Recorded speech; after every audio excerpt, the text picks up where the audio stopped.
is not to be considered a public meeting. Can we please do a roll call? Yes. Ms. Anderson? Present. Ms. Bryant? Yes, I'm here. Ms. Butler? Here. Mr. Frazier? Here. And Mr. Kilgore is absent. He's cruising.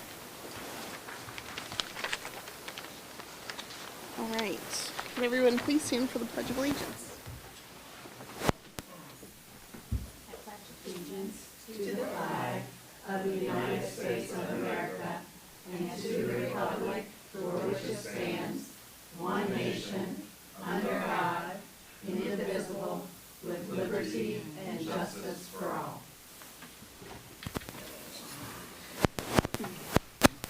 Did everyone have a chance to look at the agenda in their email? Is there any discussion? Okay, can we have a motion to approve the agenda, please? So moved. Second. It's approved by Mr. Frazier, second by Ms. Bryant. Can we do a vote? Yes. Ms. Anderson? Yes. Ms. Bryant? Yes. Ms. Butler? Yes. Mr. Frazier? Yes. Thank you. We have a motion to approve the minutes for the regular meeting held on June 15th. This is Ms. Butler. Do we have a second? Second. Ms. Bryant. Was there any discussion of those minutes? Can we do a vote, please? Yes. Ms. Anderson? Yes. Ms. Bryant? Yes. Ms. Butler? Yes. Mr. Frazier? Yes. Thank you. Okay, moving on to special orders. First item on this portion is the Mount Healthy Teachers Association.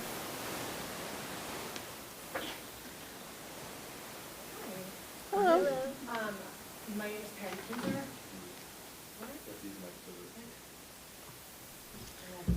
Is it on? I don't think it's on. It sounds like it. Mm-hmm. Does it? Sounds like it's on. It might be. It's your voice. The people on the internet. All of the people at home. That... My mom. Yeah. Hi, Sarah's mom. Family too. Hey, everybody's moms and siblings and children and spouses. My name is Patty Kinzer. I am taking over temporarily, maybe permanently, currently as the interim president of MHTA, as our previous president has taken an administrative position with another district, and we wish her well.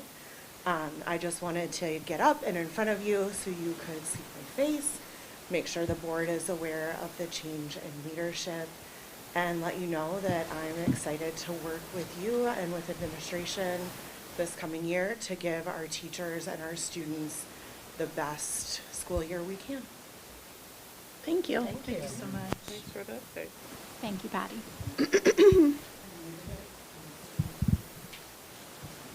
That's it. You did great. Moving on to announcements. Were there any announcements? Okay, do we have any public input? No public input. Okay. For the members of the audience who do not wish to stay for the business portion of the meeting, now is the appropriate time for you to leave. Don't you dare. They were all just waiting to hear Patty. That's right. Smart. Everybody's moms are free to exit the virtual meeting now. Okay, moving on to the Great Oaks report. It is on my phone here. Give me 1 second.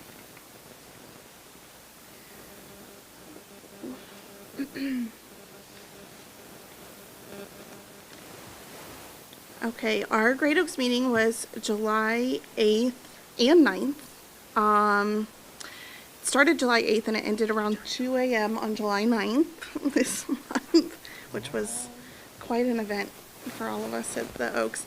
So it was a very long meeting. A lot happened there. The board approved the Ohio Department of Education fifth quarter competitive grant to support teacher contracts for extended programming and support-based learning activities for their students during the summer months. We also approved the Aspire Adult Education Grant for the 2027 fiscal year for $968,235 to operate the adult education program. The board approved the Education Program Design and Evaluation Committee's recommendation to add 13 new programs and course offerings for secondary And approve 2 program name changes. The Parks and Recreation Management will be Natural Resources Management, and Surgical Technology to Surgical and Sterile Processing.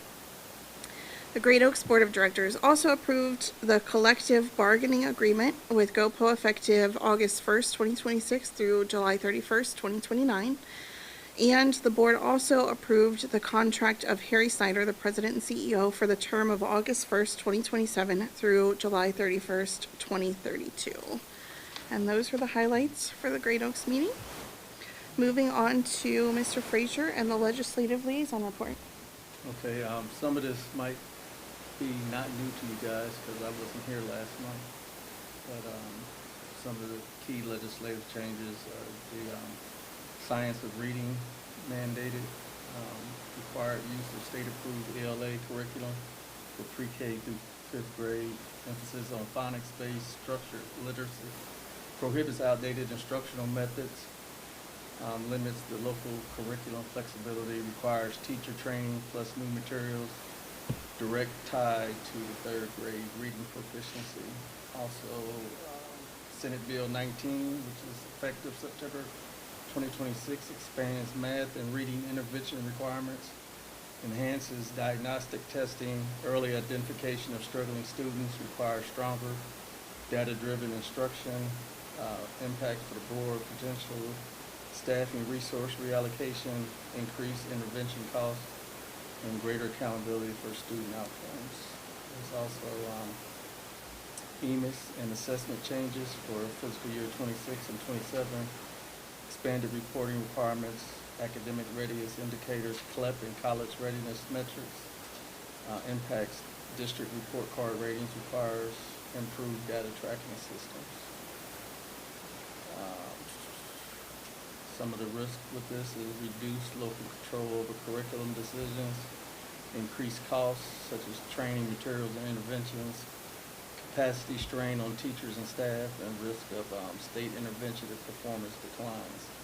Some of the opportunities of this is improved early literacy outcomes, strengthens data-driven instruction, leverage new readiness and metrics to boost ratings, align curriculum with workforce and career pathways.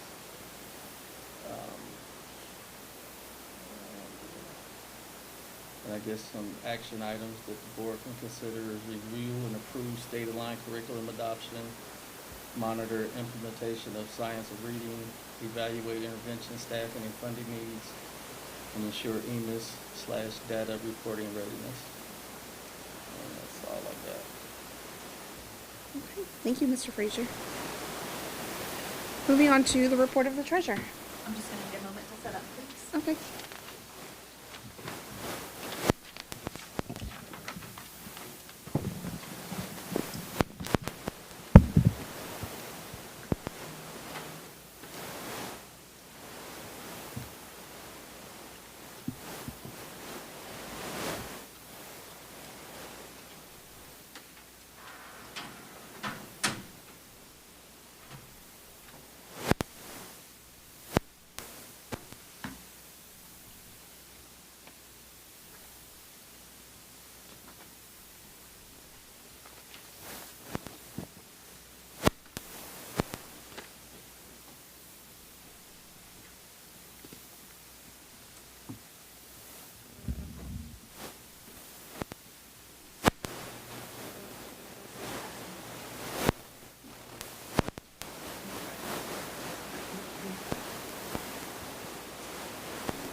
Okay, good evening, everyone.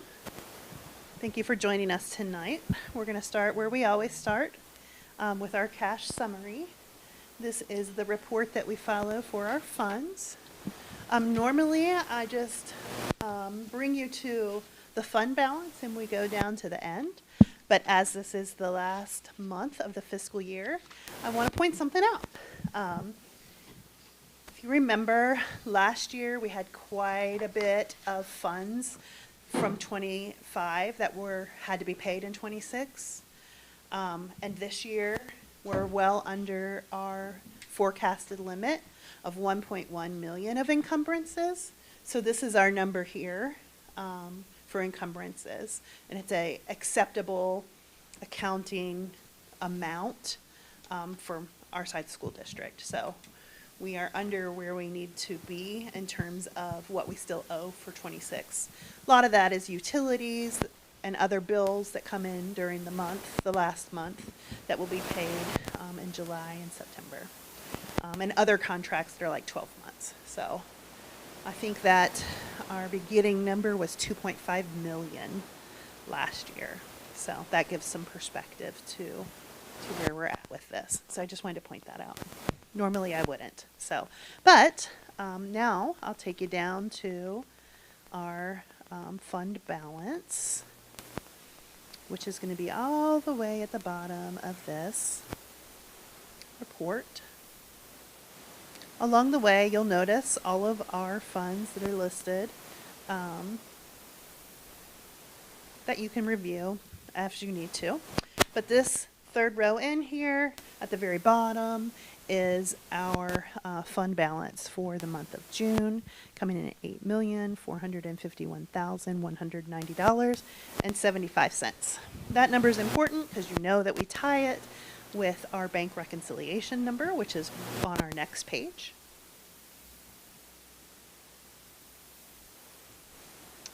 This is our checking, our general checking, and all of the kind of like cousin accounts that goes with it. So this is food service, our general account, our link to the payroll account, our first financial investments are all listed up here for our total deposited amount for the month. Then the adjustments to the bank balance that are just different things that are being accounted for or outstanding at this time. All of these look great and normal. Here's our adjusted bank balance. Underneath that is our investment accounts. So that money is just money that we never touch. It just grows for us. And this number here is our total bank balance. And after all of the math is math here, it does go ahead and reach our cash summary fund amount at the same level, $8,451,190.75. You'll notice we're down to one kind of outstanding thing for the FY26, and I actually got this resolved during this month, so this will even come off of here. So we had probably maybe like a half a dozen or so on this one when I started, and now it took me a while to get those pieces together and give this company, would not give me permission to take control of this account, but I finally got it, and we received the check during this month, but it'll come off for next month. Nonetheless, our variance is 0, as you all approved last month. The kind of fix that we made to get our variance back down to 0, you can see that's here. We're no longer going to have a standing positive or negative here at the bottom. So everything's moving forward. Questions on this? The next one is our payroll. This account is fluid, so this is the account that we use to pay all of our payroll and our payables. So you can see there's lots of activity that goes along the way every month for our payables and our payroll. We did have a very early payroll. Normally it's on the 5th, but with the 4th being the way it was, we actually paid this way early. So we switched the money over even before the month switched over. So that's what this signifies right here.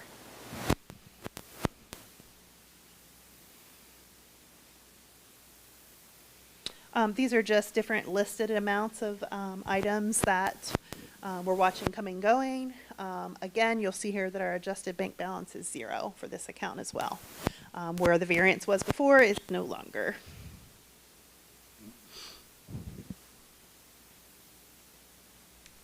Any questions on payroll? All right, we shall carry on. We'll start with our monthly monitoring report. This is what we call the FORP. This is just the kind of like professional and technical checklist that Sarah and I go through to make sure that we're doing everything that's required for the monthly monitoring for our commission and for the financial health of our district as well. You can see we're on the last month of this fiscal year. So when we start over next month, we'll start over here and down the road again.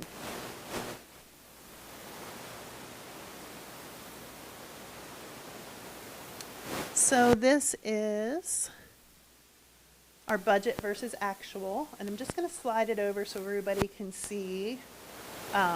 June is what we're looking at, and then our overall variance for the year to date. You'll see here that there are some pinks that we are looking at for June that will occur. Those variances and the reasoning has been listed below on the next page for your review. None of them are anything that is outstanding that's a surprise or negative necessarily. They're just typical variances with timing. And then you'll see there's a variance over here in the year to date. We ended up just a little bit below what we expected for our restricted grants and aid for the year.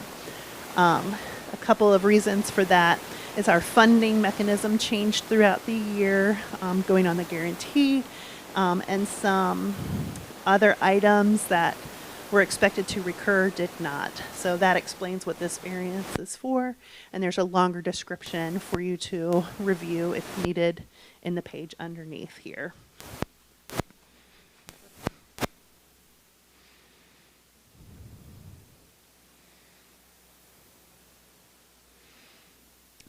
As you see here, these are all of our expenditures on this portion. And I'm sorry it won't all fit on, but the top line here is payroll. And then this is benefits, purchase services, supplies, and our capital outlay. Now, I know this one isn't pink, but it says 75%. And that's because our capital outlay is a contingency fund. So we only had to spend 25% of it this year, which left us with a big amount there to be able to use for next year, for this coming year. Okay.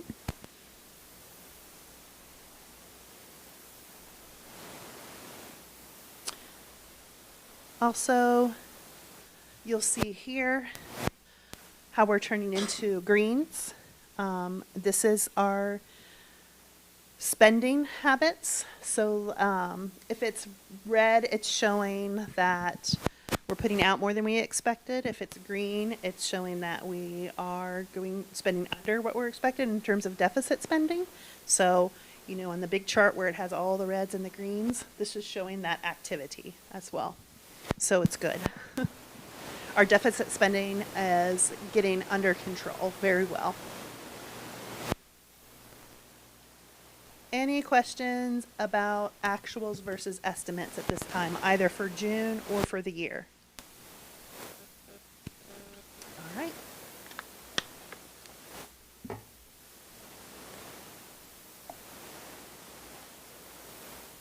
do got a question. Yes. Not about June and July, but Yep. since we're under the physical emergency, when are we going to do the audit or management? That's up to Anna Mary Thomas and the AOS. They do it in a cyclical way. We did have the end of year report from her already, so she took care of that for FY26, but no management letter came out about that per se, just the data so far. Not sure, they'll do an accounting one as well, just for our processes and procedures. It is actually part of the workbook, but so far it has not been addressed. So, but I would expect it this year, maybe next year, as we move into a stronger position. Good question.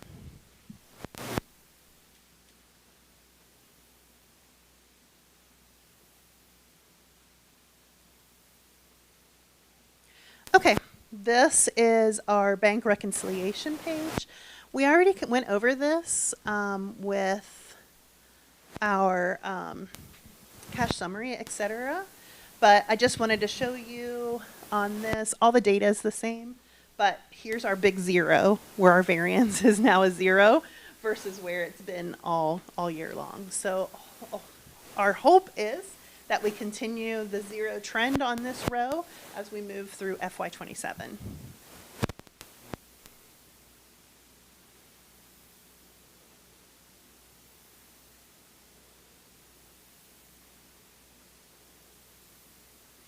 Okay, this next page is our fund balances for every area. Again, we're looking for items that for some reason are in a negative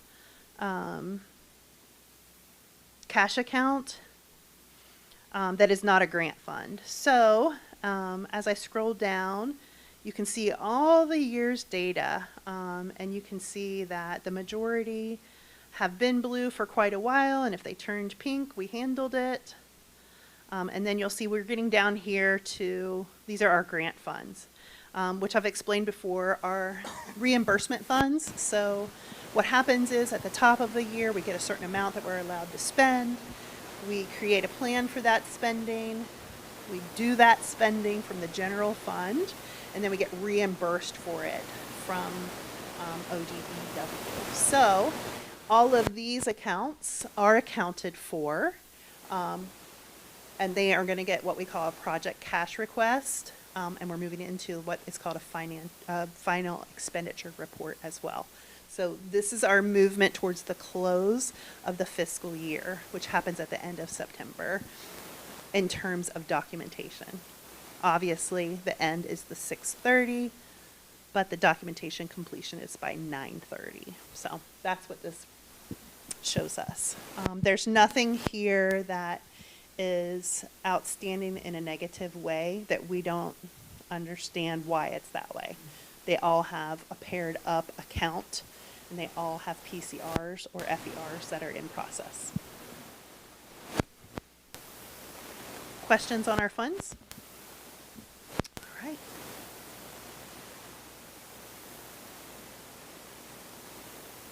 This is our staffing report. I'll just scroll over to the side so we can see the June actuals here. You can see not a lot of movement here.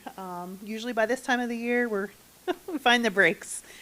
We did have one person who came off of the paraprofessional payroll during this month, and that's been accounted for. So this same process again will start at the top, and we'll monitor it throughout the year, just like we did this year. All in all, I would say that, there's a lot of flat numbers here, not a huge amount of variance across the year. I think we did pretty good. Kept a really tight eye on it between the administration and the board. We did a good job on this. So thank you.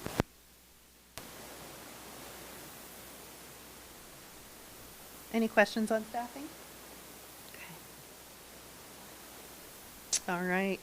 Here is our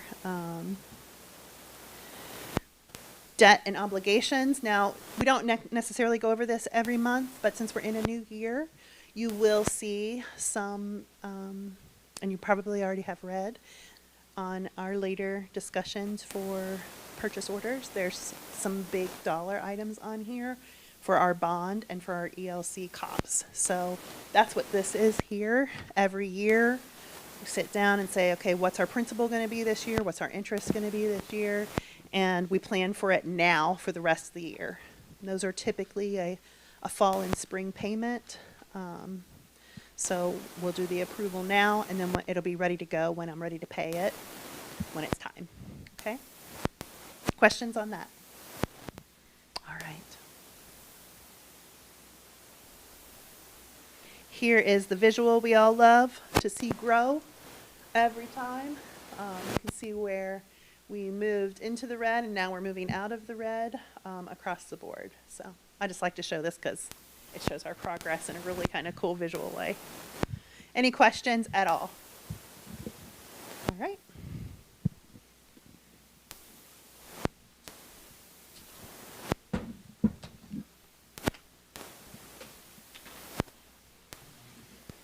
That concludes my monthly report. Thank you, Ms. Yancey. Thank you. Okay, can we have a motion to approve the June 2026 monthly financial reports? Mr. Frazier, do we have a second? Second. Ms. Butler, was there any discussion on those reports? Can we have a vote, please? Yes, Ms. Anderson. Yes. Ms. Bryant. Yes, ma'am. Ms. Butler. Yes. Mr. Frazier. Yes. Thank you.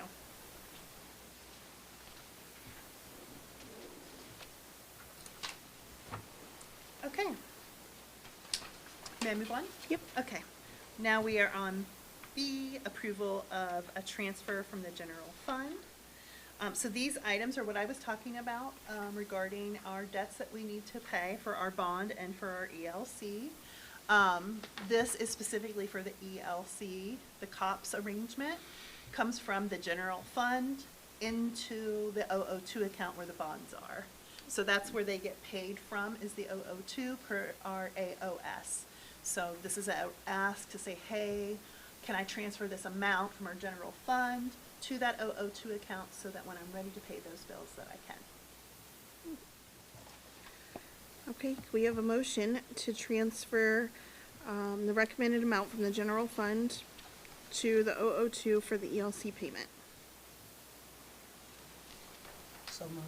Thank you, Ms. Butler. Second. As Mr. Frazier, was there any discussion on that? Can we have a vote, please? Ms. Anderson, Yes. Ms. Bryant, Yes. Ms. Butler, Yes. and Mr. Frazier. Yes. Thank you.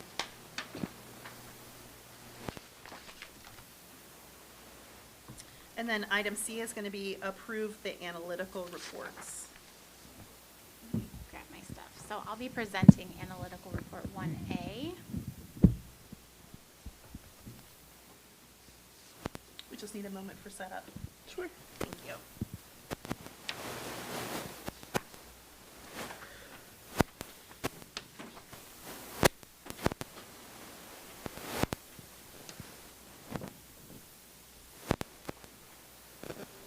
I don't have a slideshow, so I'm gonna scroll.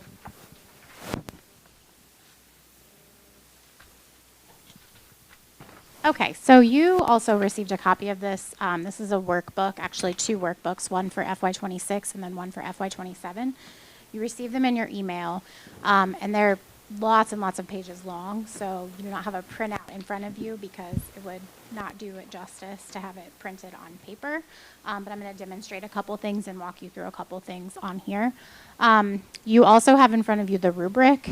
So we just printed the rubric items for the analytical reports that we're talking about tonight.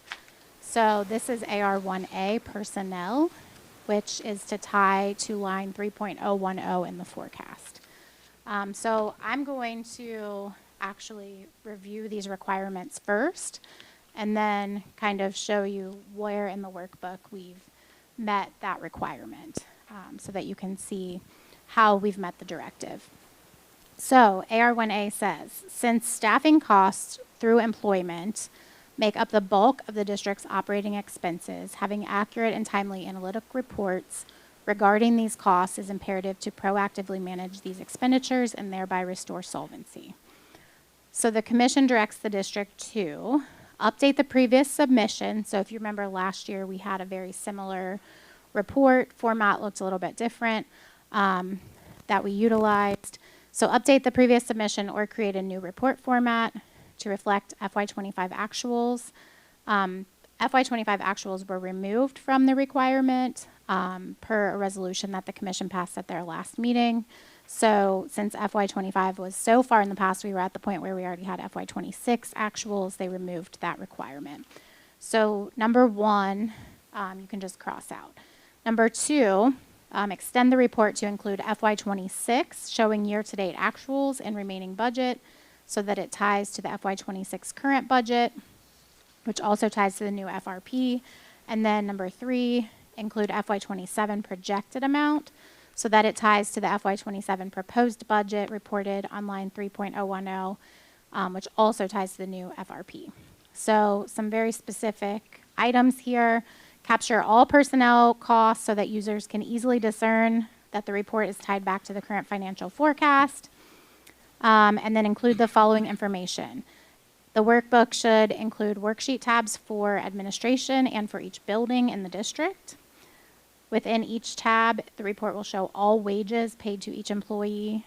There should be a row for each pay type, such as regular pay, supplementals, overtime, etc. And then separate columns for each required pay type can be used. For each row, specify what duty the person has and whether that is required by law, required to meet educational essentials, or a discretionary expense. Separate columns for general fund and other funds. And then the row includes a description of the duty and the fund paid from. Explanation should be provided as necessary, and that we should collaborate with the commission secretary, which we did. So let me show you. So we created a report, a workbook that can be used as a management tool for us moving forward. So not just something that is a kind of a one and done where we meet the commission requirement and then move on. So this workbook actually captures all of our staff at each building and their salaries and the step that they're on. But then it also allows us the opportunity to model different scenarios. So for example, if we wanted to talk about at some point in the future giving our staff back their steps, bringing back our steps off of the pay freeze, I could put that number in here. Say we decided we were going to advance everyone 2 steps. Just kidding, it's protected. Let me unprotect. Oh, I don't know if I know how. Let's see.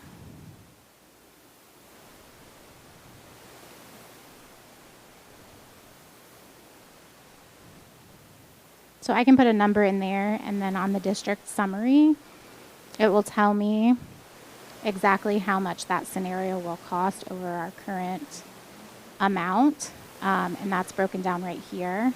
So bringing back 2 steps for every staff member that we currently have going into this upcoming school year would cost the district $622,000, and so on. So you can see the other funds there as well as the general fund. We can also look at how much a base increase would cost us. So if I wanted to do a base increase of 2%, I can see how much that would cost the district here, and so on and so forth. So this is something that we will actually keep updated as we move forward with staff that come and go, so that we can always go to this workbook and model scenarios as we're discussing them, and make sure that we have accurate information always at our fingertips. That was not required by the analytical report, but just something that we knew we needed, Kristen and I and the district, to be able to do. And so we wanted to work that into this in some way. So we'll go to the tabs so I can show you on each tab kind of what is included. So on the far left, you'll see employee names, and I apologize that it's so small. Then a position title, the position schedule. So each of these actually ties back to a salary schedule that's embedded in the workbook. Their start date or separation date. So this is mainly for if staff start during the year, like mid-year, we can add them and put a start date. If they separate, we can remove them and then put the reason for the separation. And then once they're paid out, they'll stop being included in the district totals. What the pay type is. So right now we're not seeing a lot of supplementals, but as supplementals get approved, you'll start seeing many employees that have more than one type of pay. Right now, most of these are just base salary because of the time of year that we're in. So as these get approved by the board, we will update them so that you will be able to see at any given time. Some employees have 3 and 4 rows because they may have their base salary, they may have some overtime. They may be working for the 21st Century program and the After Hours Club, and they may be coaching a sport. So those would all be separate rows in this report. Then as we move over, you'll see that anything general fund is in green. Anything in a different fund is colored differently. So that particular one is food service. This is their step number. And again, this ties back to that salary schedule. So it's automatically pulling a contract amount for that employee based on which salary schedule and step that they're on. In very rare cases, there may be an hourly employee or something that we would have to hand enter an amount for, but the vast majority of our employees are captured on one of those salary schedules. And as we go a little further, this will be updated monthly. So every month, actually every pay, Kristen and I get payroll reports from our payroll person. And so this report can be updated each payroll so that we can be monitoring that everything is looking kind of the way it's supposed to for each pay. And then this will accumulate under the fiscal year total how much we've paid out in payroll over the course of the year. And then we'll get over here to this modeled amount right now is just showing the base contract amount. But if as I did before, if I'm modeling a specific scenario, it will show the modeled amount and the variance between that and what the base pay typically is. And then here is the duty classifications. So anything that's discretionary, we kind of continued our pattern of highlighting in yellow. Anything that is required by law does have a legal basis or citation. What we kind of decided would be required by law are all special education positions, all core academic positions, so math, science, English, social studies, things that are required for graduation, PE, health. And then if it is like an elective, like a music or a band, even though we know that those are essential or required, they're not necessarily required by law. So we have those listed as essential. And then discretionary is anything that is not strictly required. For example, sports or even certain electives would be considered discretionary. So this just continues. Sorry to give you a whiplash, but for each building, it gives us a total amount for the contract, and we can break that down by general fund versus other funds as well. And then you'll see there's a tab for junior high, one for North, one for South, the Early Learning Center, and then central office. So every employee is captured here, and like I said, monthly it will be updated with folks who resign or leave for some reason, or folks who begin employment with us. On the district summary tab, you can see where this total that we're estimating, so we're going to be looking at this line right here. Let's see, actually we're going to be looking at this line down here, 18. So the total projected personal services, which is what aligns to that line out of the forecast, 3.010, is $17,281,093 right now. And what we have in the forecast is $17,479,000.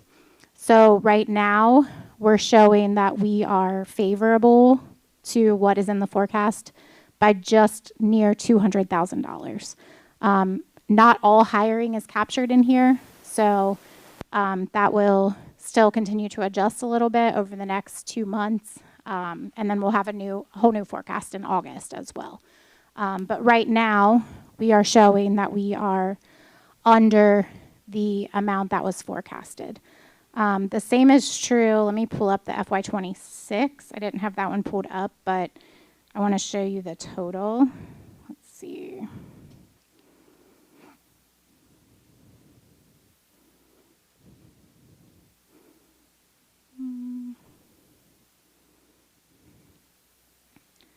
So this is the FY26, and this is a fully completed example.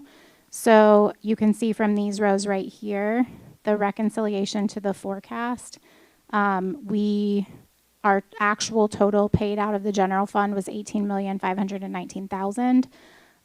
The amount in the forecast was $18,531,847. So we are $12,811 favorable for payroll. So the key was that we came in either at or under the forecasted amount, and we did. Does anyone have any questions about this workbook?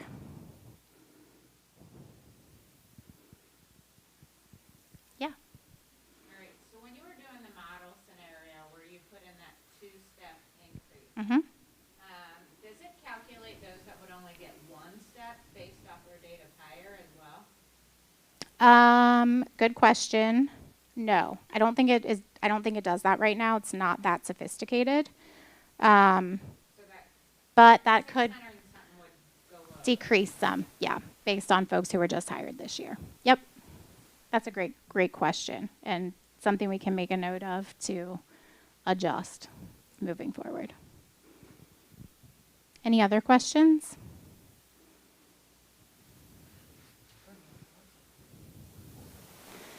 We've spent a lot of time on this, but also we're very excited about it because this is something we truly needed to be a management tool for the district, so that we can track things and be able to model things to the penny, instead of kind of guesstimating how much a step would cost or how much a base increase would cost. So, and then it was also really important that we knew how much it would cost our grant funds.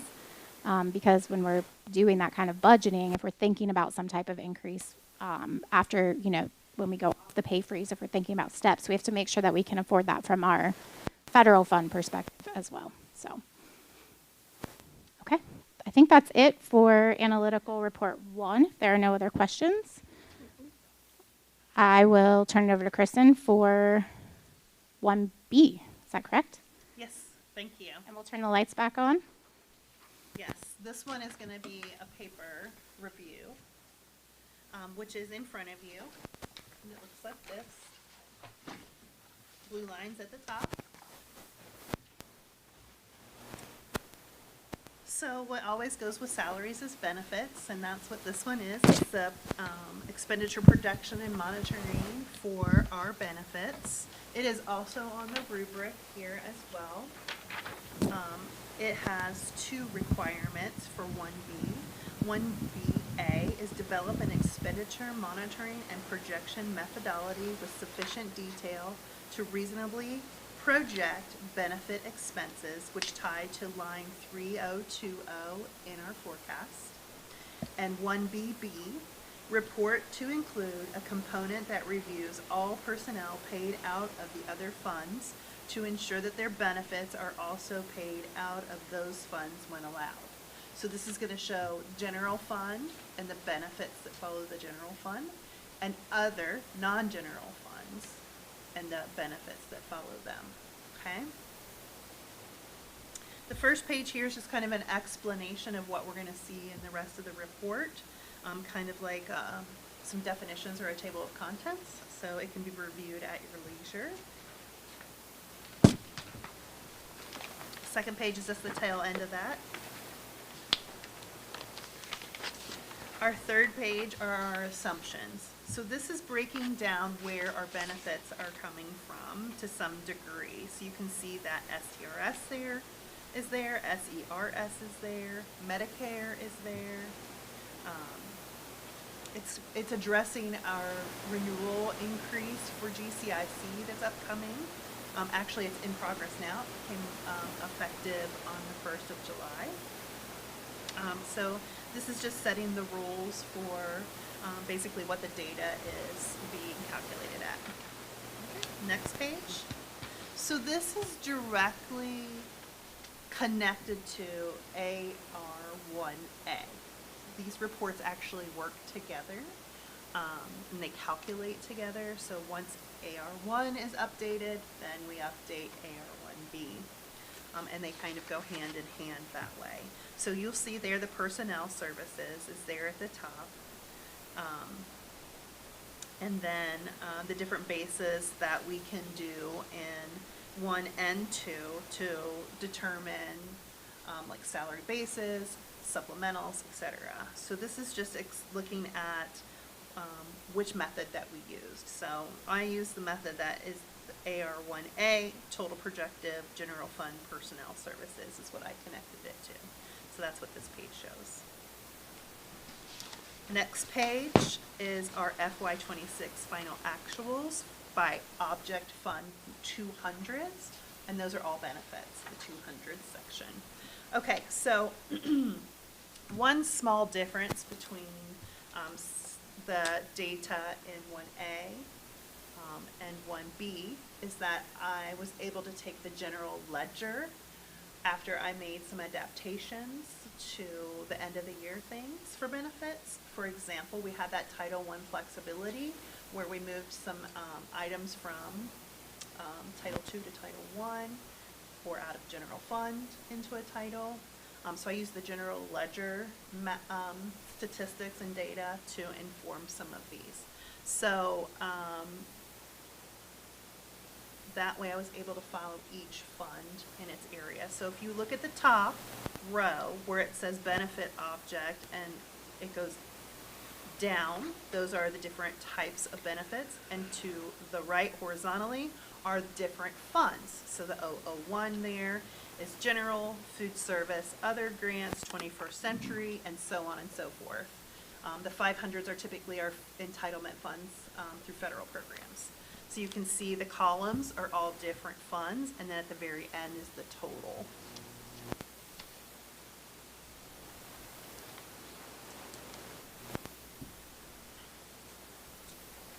So ultimately, you can see what comes out of general fund, which is obviously the heaviest amount, but then you can see where our costs and benefits are in different areas as well. It does give some relief. Okay, next page. This is our projection for next year. We just covered what happened. Now we're going to look at what we think is going to happen next, okay? So based on our FY26 actuals, we have a column next to it there that says FY27. This is where we believe that these different categories of benefits are going to be for FY27. If you look down all the way to the bottom, there's an interesting percentage there called a benefit load.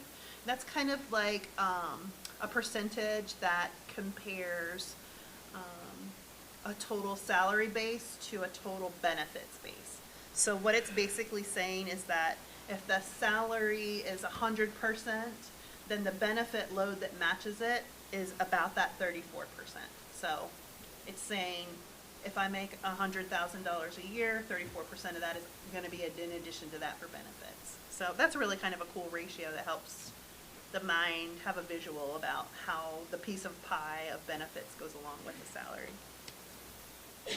At the bottom there, you'll see that the FY27 amount for total is showing $6,307,930 for FY27 projection. Next page, however, a very important page because, like Sarah said, we're going to use these tools as a management tool to help inform us. So you'll see down here, this is the reconciliation to the 5-year forecast for the benefits. So right now, our projection is above what our forecast says. So this will help inform us to make the right decisions when we're doing our August forecast, to make sure that we are setting that number high enough as our estimate for the year. Typically, the variance acceptable on either side is a 2%, so we're still within that realm, but with the commission, they want us at or below. So when we reevaluate for August and do our updated financial forecast, this number will be in helping us inform that, along with some other areas too, like forecast 5, will give us data, and we'll take all of those data points into consideration when making those final decisions along with the commission. So already we can see that this workbook is really functional and helping give us what we need. Questions about that? Okay. All right, this last page, I'm sorry, this is not the last page. This next page is our other funds review. So this is a very specific funds review that's required in this second area of the rubric here. This shows exactly where the fund for benefit does not follow specifically the fund where it's supposed to go. There are some things that aren't allowed to do that. So this entire report shows, yes, where it happened, and no, where it didn't happen, with a little bit of information on why it didn't, okay? For example, there is a benefit payout for coffee and donuts for professional meetings, and we had one for like $200, and I was like, what the heck is this? So I literally had to go back to the purchase order to figure out what I didn't know it was coffee and donuts until that, and I didn't realize that was a benefit. But when you provide it to a staff, like for opening day of the school year, that's what it is. So that accounts for this on here. And then there's some other rules that some grants have where the funds might not follow for whatever given reason. The grant wasn't written for benefits, et cetera. So those are all listed here as a finding in the middle. And then also the variance that it occurred at, and they're all pretty on the low side. So mostly everything follows where the base salary comes from for benefits. Questions on that one? Okay. This next page is the monthly monitoring tool. So just like in AR1, we're going to keep adding data to this workbook. Every payroll, every month, we can enter the actuals that come, and they will go right there where that yellow line is in that column, so that we can keep a good eye on where our benefits are going. Benefits are fluid sometimes. When we get new people in, new employees, they make different benefit choices. So they could make no election, they could make a single election, they could make a family election. We don't always know that. So this tool will help us track that along the way. We also have separation costs, and people retire. That will help us track that along the way. So after everyone's paid out from last year, on these last 8 days, we'll start seeing a dip initially, and then we'll see enrollment and brings it back up, and then January has another round of enrollment. So we're going to see a little bit of fluidity for benefits, but that is expected. So this will help us track that, especially because we don't want that number to stay low. If we watch this and raise it a little bit in August for our forecast, and we see that it's trending down, when we redo our forecast again next year, we'll adjust that. If it's trending up, then we can adjust that. This tool will help us do that. Any questions? All right. Now we're on the last page. I tried to make this as big as I could. I know it's small, but this page just kind of has a little bit of a narrative in it, and kind of it even says the story right there in the middle. It says FY26 opened up at 277 participants and dropped to 263 by the 1st of August pay, a summer separation effect. That's what I was referring to. We're going to see that repeat again. From August forward, the plan held remarkably flat, between 258 and 264. Now remember, this isn't employees. This is enrollees for benefits. Not everybody takes in the benefits, okay? So, and then it talks a little bit about family tier versus single tier, and then what we expect to see FY27 opening up at 257 enrollees. Of course, we haven't finished hiring yet. It'll take some time for that to catch up with these reports, but we will be monitoring it. and we'll see that separation impact, and we'll watch the numbers fluctuate just a bit. That's expected. Any questions on this page? All right. I would ask you just to take a moment and reflect whether we've met 1BA and 1BB. 1A. 1A, I can't say it, I'm sorry. 1ABA and 1ABB. And then we also have AR4, which will be included in the vote. And if you flip your rubric over, 4 is on the back.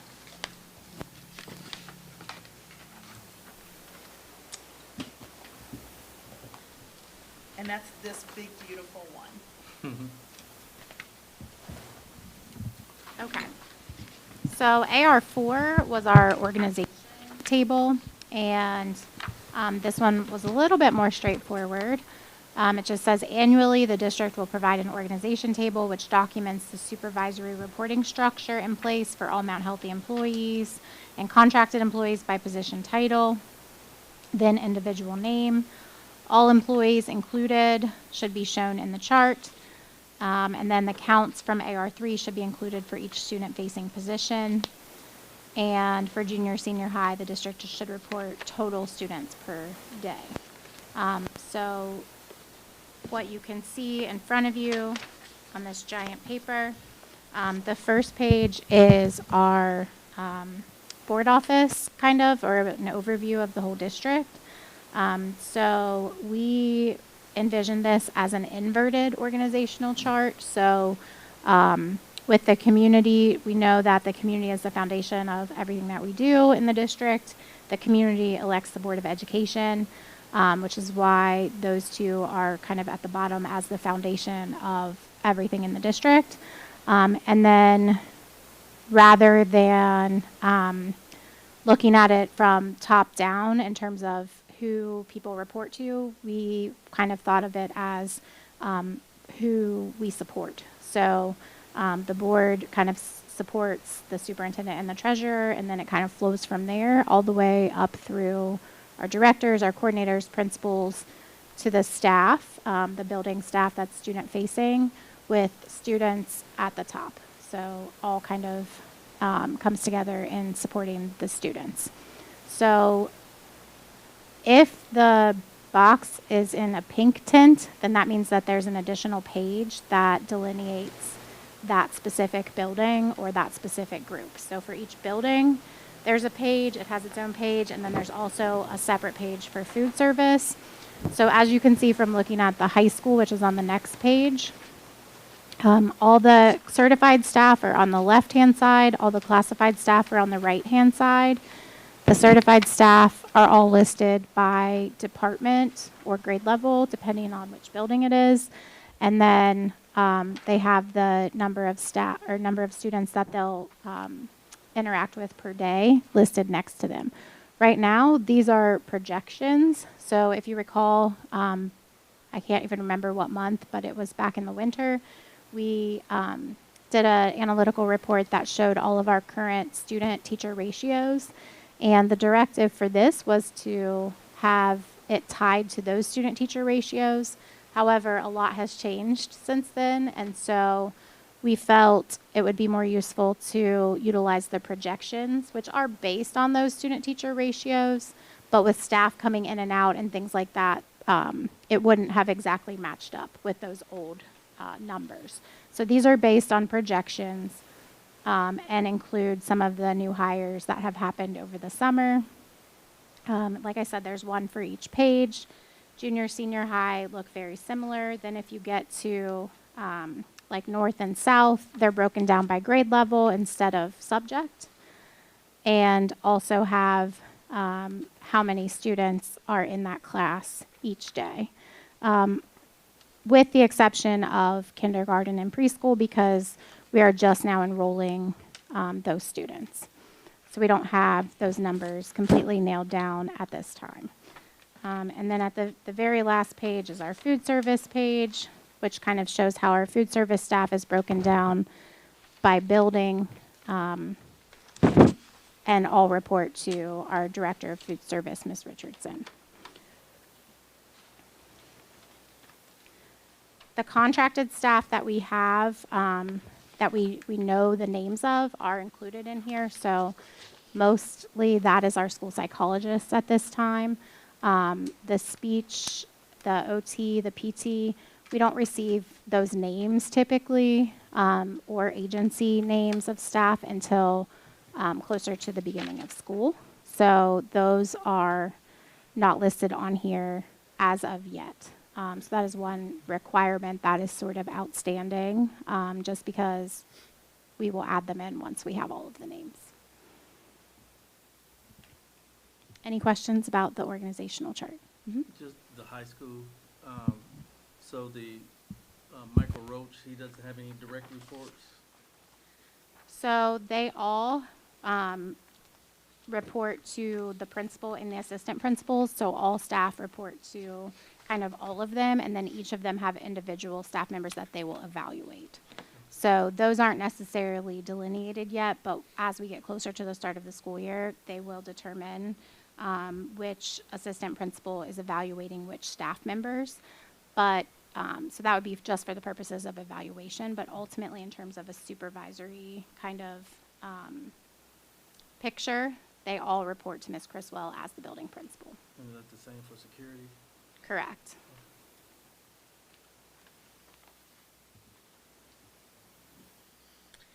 This is very helpful just as a board member, honestly. Good. It gets hard being a board member to keep track of everybody and what building they're in, and It's a great visual. yeah, no, I might just like keep this in my car. Have it everywhere I go. So when we get any updates, I'll be like, oh. It's very, very helpful on the go. Thank you. Good.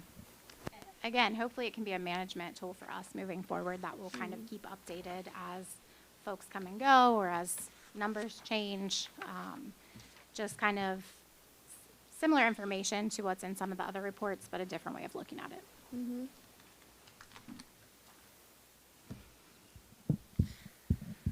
Okay, were you guys finished presenting? I'm Yep. sorry. Can we have a motion to approve the analytical reports? So moved. It's Mr. Frazier. Do we have a second? Second. Ms. Bryant did the second. Was there any discussion? Can we do a vote, please? Yes, Miss Anderson, Yes. Miss Bryant, Yes. Miss Butler, Yes. Mr. Frazier. Yes. Thank you. Thank you. Great job, ladies. Thank you. That was very good. Thank you. All right, item D, contracts. Moving on, if that's okay? All right. The next pages, you will see the contracts that we have for this month. They came out with your packet. One thing I do want to point out is that these are now all FY27 matters from here on out in terms of contracts. Okay, and there were a couple, Dr. Wilson, I think you were gonna touch base on, right, about the additional costs? Yes. So item number 3, which is Butler County Educational Service Center, shows as an additional cost. That is for orientation and mobility services. Those are services that are required by certain students in their individual education plan. Hamilton County Education Service Center is typically who we have used for orientation and mobility. They are no longer providing that service, which we just found out very recently. And so we had to switch to Butler County ESC. They're the only other ones that can provide that for us, but it is at an increased cost. So the amount is, it's billed hourly, so it could be up to $18,560, not to exceed that amount for the entire year. The additional portion of that is around $8,000. So the hourly rate for the orientation and mobility, which apparently is a very hot commodity because there are no providers out there. So the hourly rate through Butler County is just higher than what Hamilton County's was. So that's why that is listed as an additional cost. And then it says we that is included in the FRP because it is something that we've had in the past, had last year. It's just potentially going to cost us a little more, and that always depends on the number of hours written into the IEP for those services, as well as the number of students we have who require that service, which fluctuates. The other is item number 13. That is for Class Dojo. And this is something that we have been using. It has been free. And now they are going to charge us for rostering the app to our student population. So this is an app that we use to communicate with our parents. It has two-way communication. Parents can communicate back with the teacher, the principal, et cetera. We use it across the entire district. And in order to have it set up so that it's connected to each parent, we have to do that rostering. So that is an additional cost of $1,250, which is a one-time rostering fee. And I think that's it.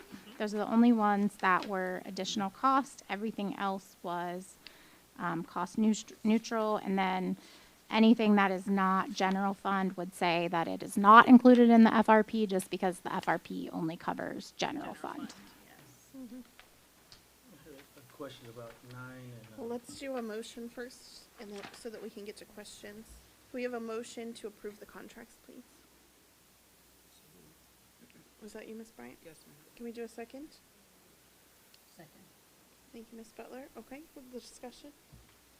It's about 9 and 16, and why there's two separate ones, and that could that be negotiated to be one contract? So I'm going to defer to Shayna. 9 is Buckeye Power Sales District-Wide Generator Plan Maintenance, and then 16 is also Buckeye, but it's the annual major and minor preventative maintenance inspections. Right, so basically they keep those separated because one is for the actual planned maintenance of our generators, and then there are, like load testing that has to occur as well on those generators, so it's a separate contract. So the price wouldn't change even if they did say they would put them together. Plus, a lot of times it's easier to keep track of those items when those are separate contracts. All of those maintenance companies always do them that way for that reason, I think. Was there any other discussion? Can we do a vote, please? Yes, Ms. Anderson, Yes. Ms. Bryant, Yes. Ms. Butler, Yes. and Mr. Frazier. Yes. Thank you. Next, we have item E, purchase orders over 5,000. So for the purchase orders, you will see several that are listed as an additional cost, mostly because they are utilities or a type of service such as Rumpke that increases year over year just naturally. So we built in a 4% increase on most of those, but then we also have a couple that you'll see are, like our Highland has gone down since last year. So that's what on the first page, those additional costs are for, is because we're estimating that percentage increase. And looking to see if there are any other additional costs that I need to tell you about. And remember, these are for the entire year. We've asked departments to put in their purchase orders or requisitions for the entire year. So that's why there are so many, which should greatly reduce the number throughout the year and will also help us here at the front end know what all of our encumbrances are versus having surprises throughout the course of the year. There's an additional cost on item 50, Ed Puzzle. So there was something that had previously been part of the plan that we had, which was a lower price plan, and then they kind of separated it out. And so there's an additional cost to continue having that service. We are paying for that out of federal funds because it is supplemental. So that is an additional cost, but is not part of the FRP. I'd like to also bring your attention to items 28, 29, 30, and 31. Those are our institutional debts that we have to pay that we talked about earlier today. and they're at a higher level of cost of what we usually see. So they are grouped together, but they are separated by principal and then interest for each area. One is the bond for our school district buildings. The other is the COPS agreement for our ELC. The auditor of state likes us to list them separately, even though I pay them together when it's time. But like you said, easier to track if they're listed like this. Okay, can we have a motion to approve the purchase orders over $5,000, please? So moved. Thank you, Ms. Butler. Do we have a second? Second. Thank you, Ms. Bryant. Was there any further discussion? Yes, I had a question, I guess it's for Jana also, about the monitoring for the fire safety and the security alarms. Does that have to be separate, or? So the Ty Barker alarms, we actually want to keep them separated. It allows us to look at other avenues. So for example, Ty Barker, they do the fobs to get us in and out of the building, those alarms. Then we also have a separate agreement with them for like fire alarm monitoring. So if one of our fire alarms goes off in the middle of the night, they're going to contact us, they're gonna contact the police. But what that allows me to do is look at other people for just that one area, even though I don't have to look at it for both. So if we keep those contracts separate, it allows me greater variance in which way we could go with them moving forward. And that is actually one, the prices on the actual, where we fob in, that is very good. But there's a lot of companies I wanna look into a little bit deeper for the actual fire monitors. And do they charge us like for security, like if somebody tampered with the door or something? And If it needs no, fixed? no, if they have to respond out, like, do they respond out, or is They it? don't. They contact, so we have different people at each building appointed based on the building, but then it also contacts the police department, and the police would come out as well, so. And they there's don't no charge, us, no okay. charge for that. Okay, that's all. Any other questions? Okay, can we do a vote, please? Yes, of course. Ms. Anderson? Yes. Ms. Bryant? Yes. Ms. Butler? Yes. And Mr. Frazier? Yes. Thank you. Item F, approval of then and now. We do have one listed for approval. This is an item that I'm just adding now because I've been negotiating this amount down for a couple months. So this is the final cost that we agreed upon. And it just needs to be paid. We already put it in place for this year on last month's approvals. So this is just taking care of what I owe from them last year. Okay, can we have a motion to approve the then and now, please? So moved. Mr. Frazier and Ms. Bryant. Was there any discussion? Can we do a vote, please? Of course. Ms. Anderson? Thank you. Yes, I'm sorry. Yes. You're welcome. And Ms. Bryant? I just get so used to going through the motions. Thank you. Thank you. Thank you. Ms. Bryant? Yes. Ms. Butler? Yes. Mr. Frazier? Yes. Thank you. Okay, now thank Right. you, Ms. Yes. Yancy. Moving on to the report of the superintendent. Thank you. I will start with an enrollment update. So right now, we are still at 2,397 students. We have all kinds of variability throughout the summer with withdrawals and enrollments. So we will have, as that kind of settles down in August and September, some more up-to-date numbers that will be better reflect what we're actually looking at for this school year. I wanted to provide a little bit of an update on North Elementary. So last month, you approved the resignation of our Early Learning Center principal, Jane Godey. And if you recall, ELC was embedded in North after we did the move. So with Jane's resignation, we are just shifting some responsibilities. So Lisa Smith, the principal at North, will oversee all of preschool through 6th grade. So rather than kind of having two separate entities within the building with two separate principals, we will have kind of one entity under Lisa Smith. And then last month you also approved Erin Williams Slimp as a preschool dean. So she will oversee preschool. Preschool has a lot of compliance, especially the special ed portion and the licensing portion. So we still felt that we needed someone to kind of oversee that specific area. So we hired her as a dean, and then she'll serve under Lisa alongside of Katie Yule, the assistant principal. So I just kind of wanted to give that update because we'll kind of be phasing out talking about ELC as a separate building.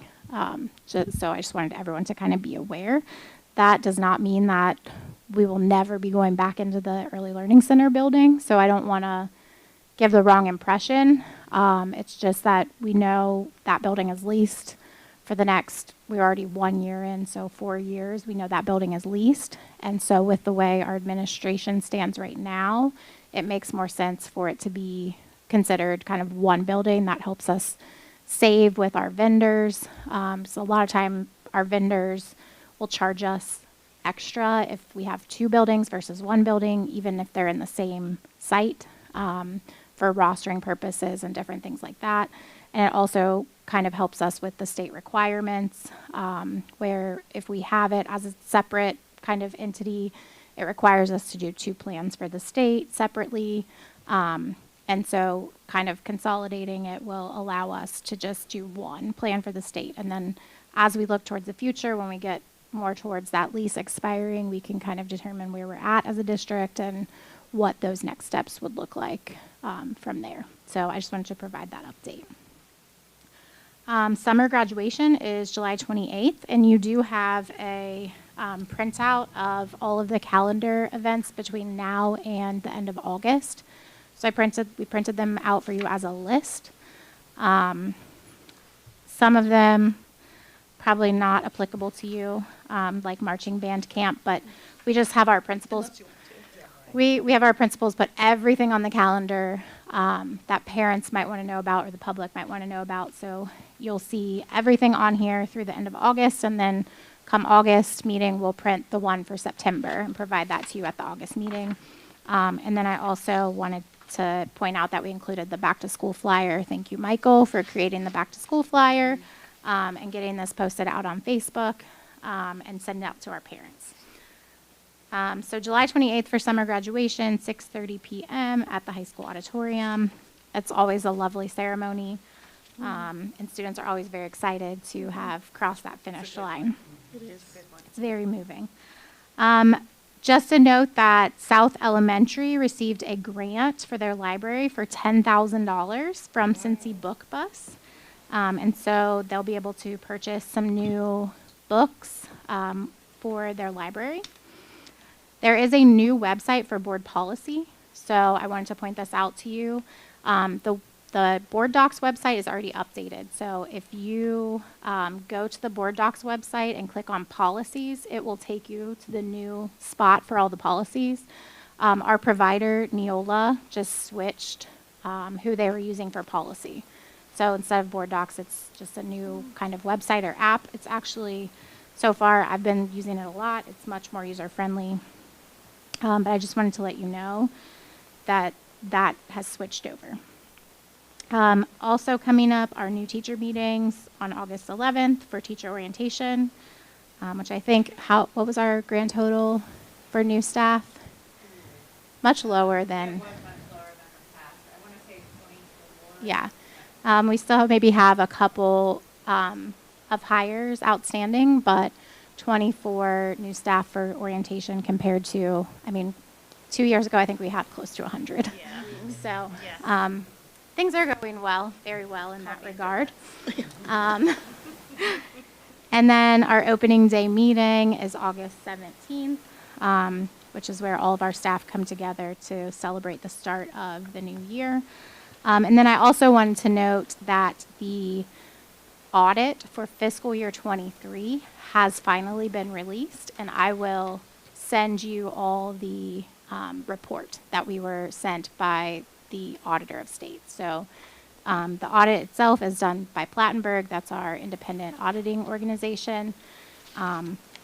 We are behind in audits due to the number of turnovers in the Treasurer's Department. We're hoping to get caught up now on all of the audits, but the FY23 was released, and so you'll be able to read through that at your leisure, and I will forward that your way. And then you can let me know if you have questions.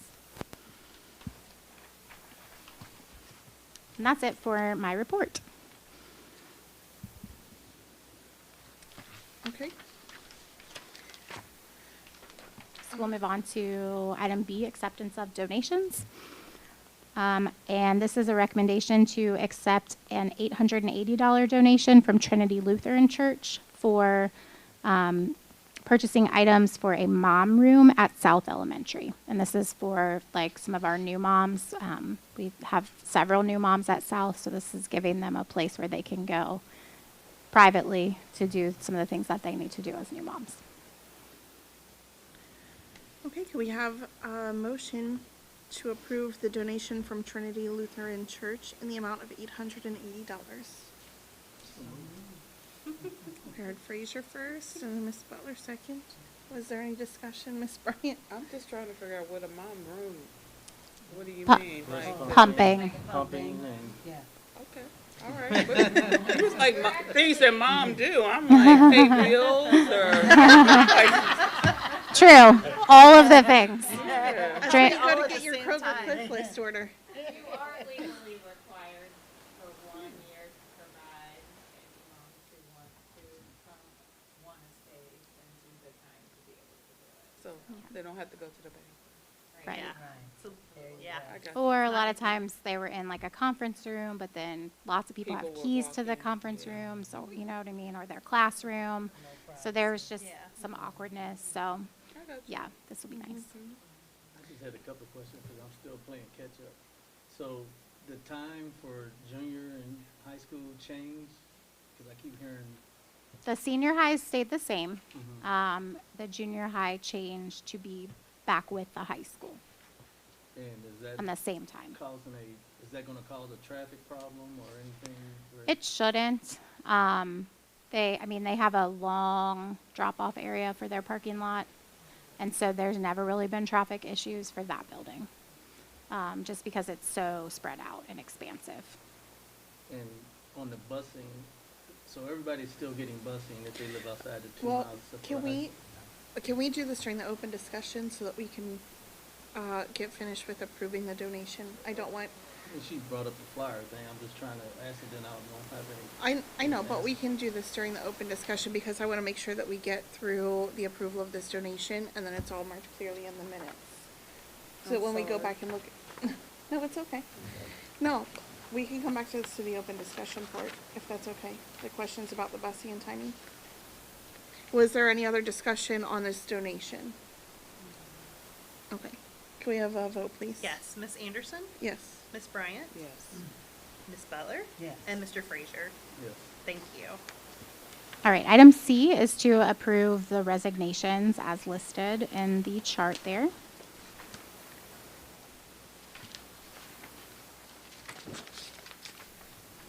Okay, can we have a motion to approve the resignations?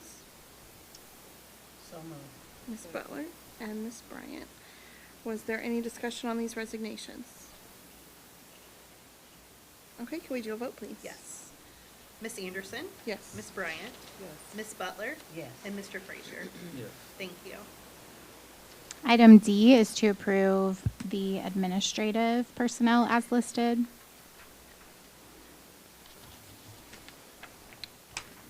Okay, can we have a motion to approve the administrative personnel?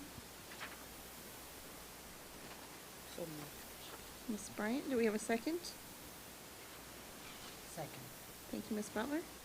Was there any discussion on the personnel? Okay, can we do a vote, please? Yes. course. Ms. Anderson? Yes. Ms. Bryant? Yes. Ms. Butler? Yes. And Mr. Frazier? Yes. Thank you. Item E is a recommendation to approve the certified personnel as listed.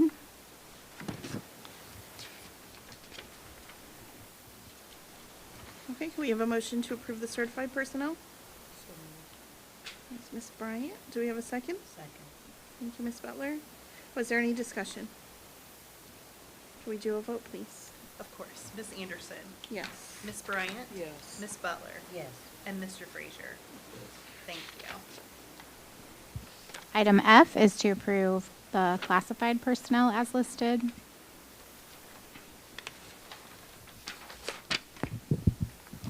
Can we have a motion to approve the classified personnel?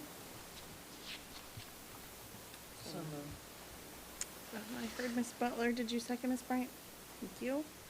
Was there any discussion? Can we do a vote, please? Yes, Ms. Anderson? Yes. Ms. Bryant? Yes. Ms. Butler? Yes. And Mr. Frazier? Yes. Thank you. Thank you.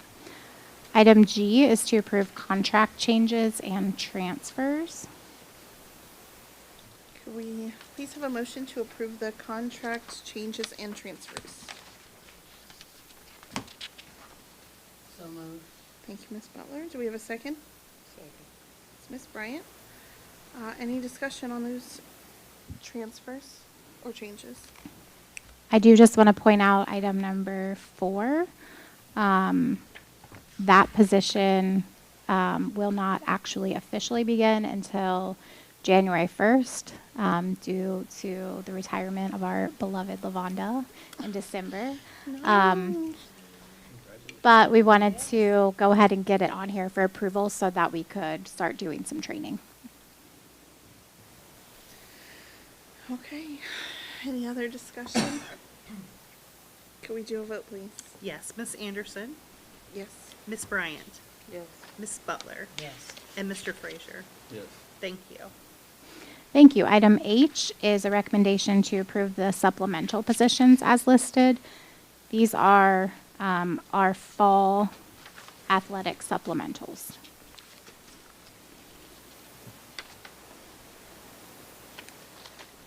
Could we have a motion to approve the supplemental positions, please?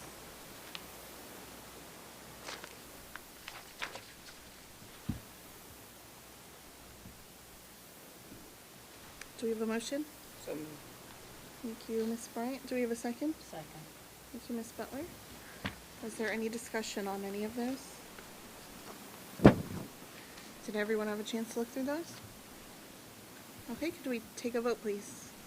Of course, Ms. Anderson? Yes. Ms. Bryant? Yes. Ms. Butler? Yes. And Mr. Frazier? Yes. Thank you. Did you want to have a question? This person is on here twice, 26 and 27 with the same. Oh, item 31 and 32. 26 26 and and 20 7. 27, the same person. Is it for fall and winter? Is that why they're on that Oh, twice? weight room Fall and supervisor winter? for fall and winter. Oh, okay. And just they update that because they both say Yep. winter. Yeah. Mm-hmm. Yes, we will. Thank you. Mhm. We'll change the first, item 26, we'll change to fall. Well done. Good catch. Oh, Lavonda says it should be winter and Winter and spring.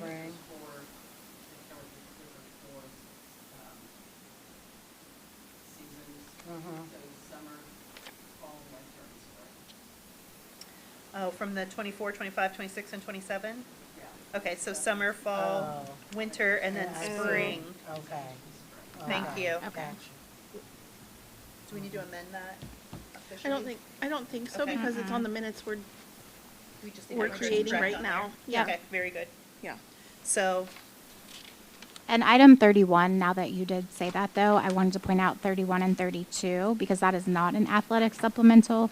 That is actually because that person is our education specialist and she remained on like a teacher contract but gets 10 extra days for that position. It was just erroneously left off for this last year. So we've got her on there for last year and this year. And then we corrected that on our supplemental list so that it will not be left off again in the future. Okay. Thank you. She's an intervention specialist, but it's not a supplemental, right? She's an educational specialist, so she stayed on the contract for intervention specialist, which is a teacher contract. Right. But she has extra days because the job that she's actually doing is for an educational specialist. Which is in the column to the far right.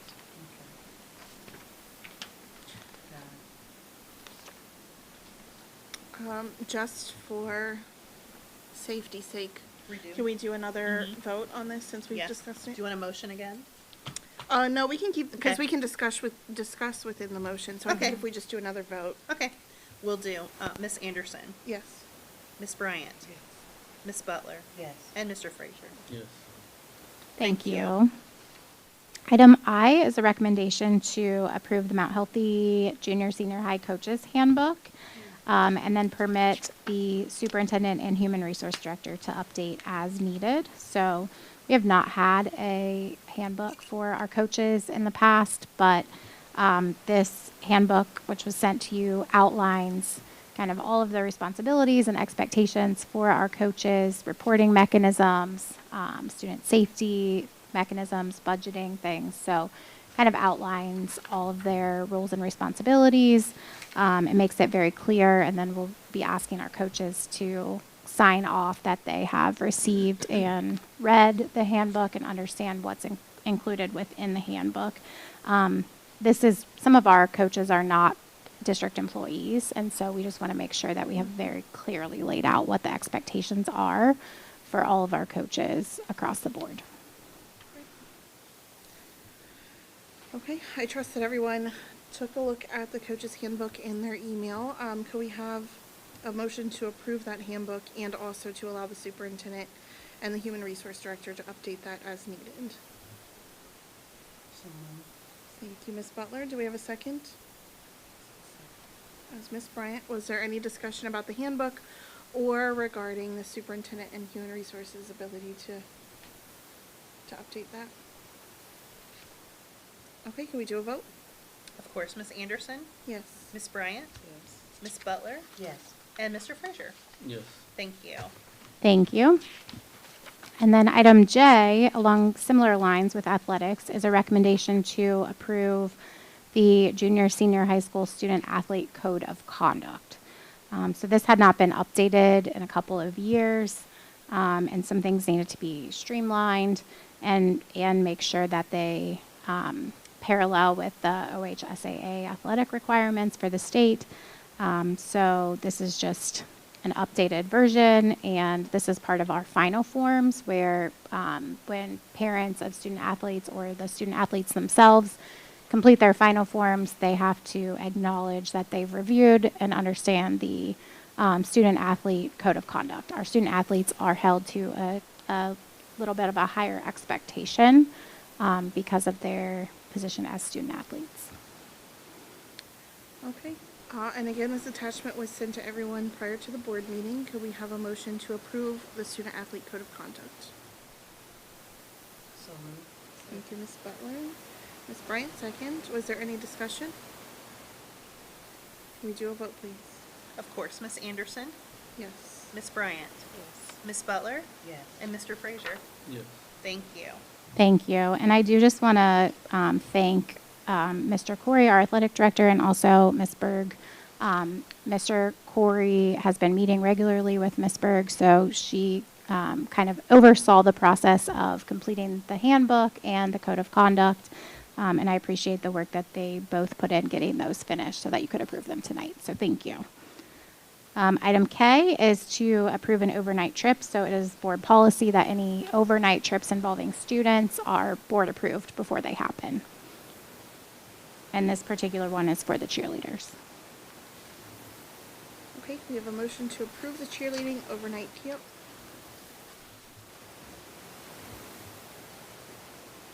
We have a motion? So moved. Thank you, Ms. Bryant. Second. And Ms. Butler second. What's that? I went to sleep first. It's been a rough meeting. I can't keep track where we are at all. Where are we? Okay, and was there any discussion regarding this cheer overnight camp? The camp is entirely paid for by parents and fundraising, so not district cost at all. Okay. Okay, can we do a vote, please? Of course, Miss Anderson, Yes. Miss Bryant, Yes. Miss Butler, Yes. and Mr. Frazier. Yes. Thank you. Thank you, and that's it for me. Thank you, Dr. Wilson. Moving on to open discussion by the Board of Education. I apologize, Mr. Frazier, thank you for your patience. Did you want to move forward with your questions about the busing? Well, I was just, what was, first was the time, why the time change? And So the time changed for a couple of reasons. Last year was the first year that they actually had separate times. So prior to that, the times were the same for the junior, senior high. And we ran into some complications of them having separate times. Security and student monitoring in particular was a challenge. And actually, transportation was a challenge too. So even though the vast majority of our high school students are not receiving busing, we do have some special needs buses that run to the high school. And so it was causing us to have to do 2 separate transportation tiers for the high school and the junior high. This will allow us to route all of those students on the same buses for high school and junior high and have them delivered and picked up at the same time. So it actually allows us to route more efficiently for busing, and then also makes it more efficient for student monitoring, security, who kind of supervise grades 7 through 12. This will allow them to supervise arrival and dismissal all at the same time. So last year it was causing security to have to divide up and supervise junior high dismissal while high school students were still in session, and it just led to some challenges. So we're trying to correct that. And then with putting them on the same tier, we are also able to put north and south on the same tier for transportation. So it just allows us to do our district-wide transportation much more efficiently and with the fewest number of buses as possible. They were having challenges getting, when we had the extra tier for south and for the junior high, they were having challenges getting to all the different buildings that they need to get to, which also includes the parochials and the charter schools, so as well as High Roads, which is over at the old ELC building. So they were having trouble making that happen, and so this takes it down to 2 tiers for the district and allows that to happen more efficiently. And I'm just asking because I've been getting questions from Yeah. the community, and Sure. so I guess one of the other things I experienced myself this past winter is, are they able to open the cafeteria for them to be dropped off early? Because some of the concerns is parents happen to be to work at a certain time. Right. So for the elementaries, they have the before and after school program, and those open, the before school opens at, I think, 6:15 a.m. So for elementary students, they can definitely look into that before school program or after school program. And we also have a number of daycares that transport to those buildings. For the junior, senior high, they will be open about 15 minutes before that initial bell rings. But prior to that, there's no supervision. So there's no staff in the building for us to be able to open the building up for to allow students to come in. That would require work outside of contract hours and then overtime. So that is typically why that has not happened in the past. The teachers, when we switched, if you remember last year, we switched to that duty bell, and that's during the day, so that teachers would be able to do the internal subbing. That put their plan bell at the beginning of the day, so they have one entire uninterrupted bell before the school day even starts. So that really kind of limits what we can do in terms of allowing students in early. And the busing, so everybody up to the 8th grade beyond 2 miles gets Correct. busing. Yep. Okay. Yep.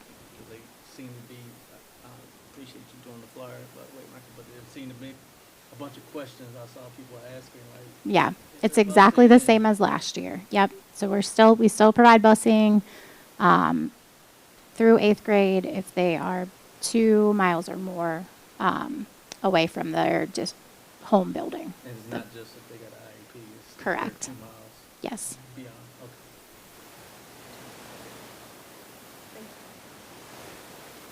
Okay, did anyone else have any questions that they'd like to bring to the board? I've been working at the daycare this summer. There was a concern about picking up the kids. And so the times were same. It was easier to pick up one at one time versus the other. Um, how long of a leeway, I'm just asking, how much of a leeway will you hold those kids so that they can go to one building and then come to the other? So, Or they're saying they're gonna have to tell the family that they can only do one.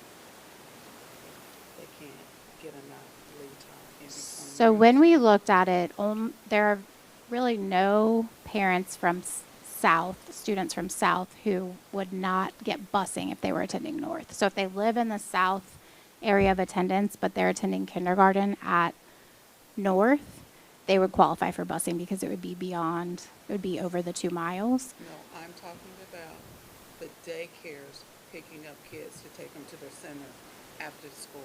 Oh, okay. Yes. So they had time to go to one building and I then see what you're circle saying. around to the other. Yeah. Now they're both closing at the same time. So they're gonna either have to pick one building Right. Or, yeah, find or out they're some gonna other be way. late to,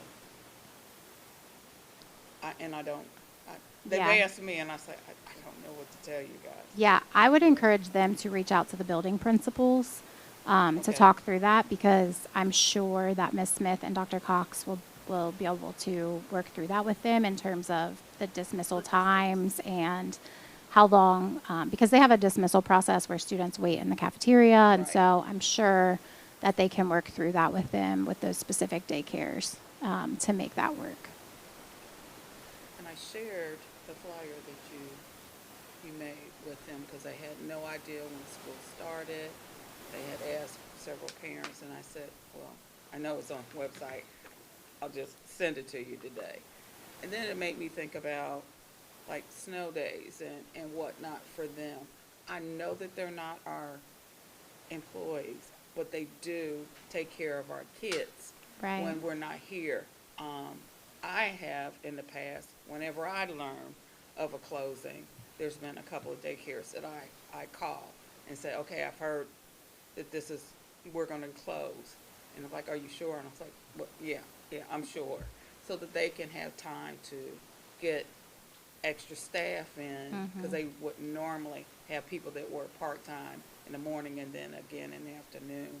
They have to find people to work the whole day. So, and that's kind of hard if they find out at, like at 8 o'clock in the morning or whatnot when it's Right. on later than what I might know.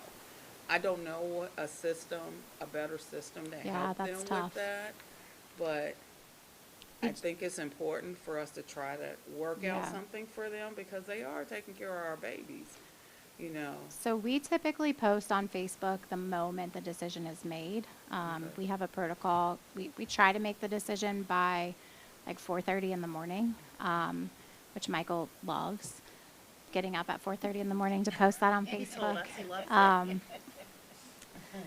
But I try to always make the call as early as possible or the night before. So I would encourage them, if you have contacts, I would encourage them to always be checking the Facebook page if we're calling for bad weather.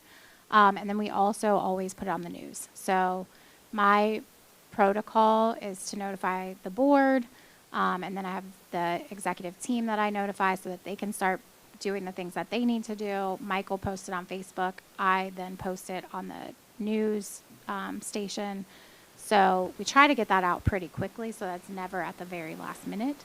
But I think if they looked at the Facebook page, if they just went to Facebook and looked on the Facebook page, they would see it. Now I can talk to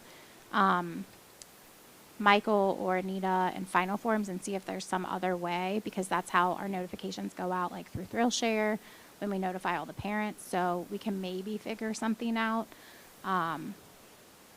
Okay, and we can talk about that more as the to. Facebook thing, there's been like hours before it comes up on my feed. And I go to the site. Yeah. It's like, okay, hasn't been posted yet. But she called me 2 hours ago. Mm-hmm. And I don't think it's something we're doing wrong. It's just how it goes through. So if I'm having problems, Right. then a parent doesn't. Because I see sometimes on there, is Mount Healthy closed? And then parents like, yeah, they closed 2 hours ago. Right. You know, they're putting that in. Well, why didn't I get a call? Why don't I know? And I'm like, and I usually don't comment there. Yeah. But those are the things that are happening to them, and I'm Right. checking Right. so that Yeah. And for parents, I would just encourage any parent that isn't getting a notification on anything that we send out, snow days or anything else, to go and update their final forms, because that is what everything pulls from. So if a phone number changes or an email address do changes, they get a robocall? they get a robocall. Okay, All of okay. our parents get the robocall and an email And a and a text. Okay. Yeah. Okay. So as long as they're updating final forms. Now, if their phone number has changed and they haven't gone into final forms and updated it, then they're not getting it. So that's just what we always try to point people back to. And I've seen other parents Yeah. say that.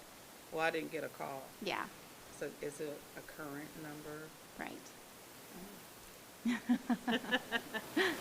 So it sounds like Michael's gonna investigate to see if we can also, do that with maybe some providers. Is that what you were talking about? Okay. Yep. We'll talk more about that. Cool beans. Thank you. Any other questions? Well, you don't have to. Oh, no. Okay. All right. Do you actually have anything? You don't- Oh, you do? You have a question? Oh, no, I don't. Oh, okay. I'm good. You started looking through. She was like, Papers. and I was I like, got a oh lot. no. I got a lot of questions. Yeah. No, I don't. No, I don't. Concerns? I'm messing with you. Okay. Okay, moving on to, we are having an executive session tonight, correct? Correct. Can you remind me? Yes. So this would be under item 1, to consider one or more of the following items with respect to a public employee or official: appointment, employment, dismissal, discipline, promotion, demotion, compensation, or investigation of charges or complaints. Okay, could we have a motion to enter into executive session? As she just said, to consider one or more of the following with respect to a public official or employee: appointment, employment, dismissal, discipline, promotion, demotion, compensation, Number investigation of charges. Number 1. I'm just reading it again, be I safe. You got can never you. be safe enough. Can we have a motion? Mr. Frazier, thank you. We have a second? Second. Ms. Bryant.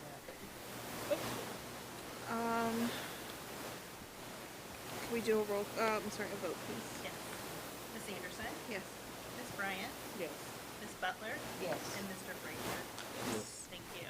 Okay, we're entering into executive session at 7:48 PM. I don't think we'll have votes when we come back, but we will have board member presentations. Did you guys prepare your presentation? Did what? Miss Butler and Mr. Frazier. We will have board member presentations as long as they, oh, see, We will. we'll have at least one. Do you have Yes, yours, we Mr. Frazier? He's with me. Because I didn't know nothing about it until Well, we can talk about that when we come back. But there will not be any votes when we No, return. there'll be no Correct. All right.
executive session at 8:08 p.m.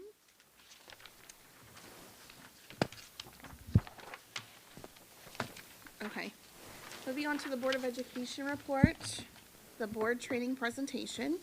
You know, Ms. Butler said that she was ready. Mr. Frazier, this was the presentation that you had agreed to present for the leadership conference. Yeah, the one that we both went to. Yes, so did Well, you we- have a presentation? Well, no, we kind of talked about it, We collaborated. but we went to the same session, Right. so it didn't seem the point of making two separate presentations. Thank you. We went to the same session. Ms. Butler, don't let him cheat on your paper. I know what just happened here. We ain't dumb, but that's fine. Yes. So you're gonna I let do have a- him, you're gonna let him be your teammate then? Okay, Yes. all right. You may interject whenever. Okay, Michael, what am I doing?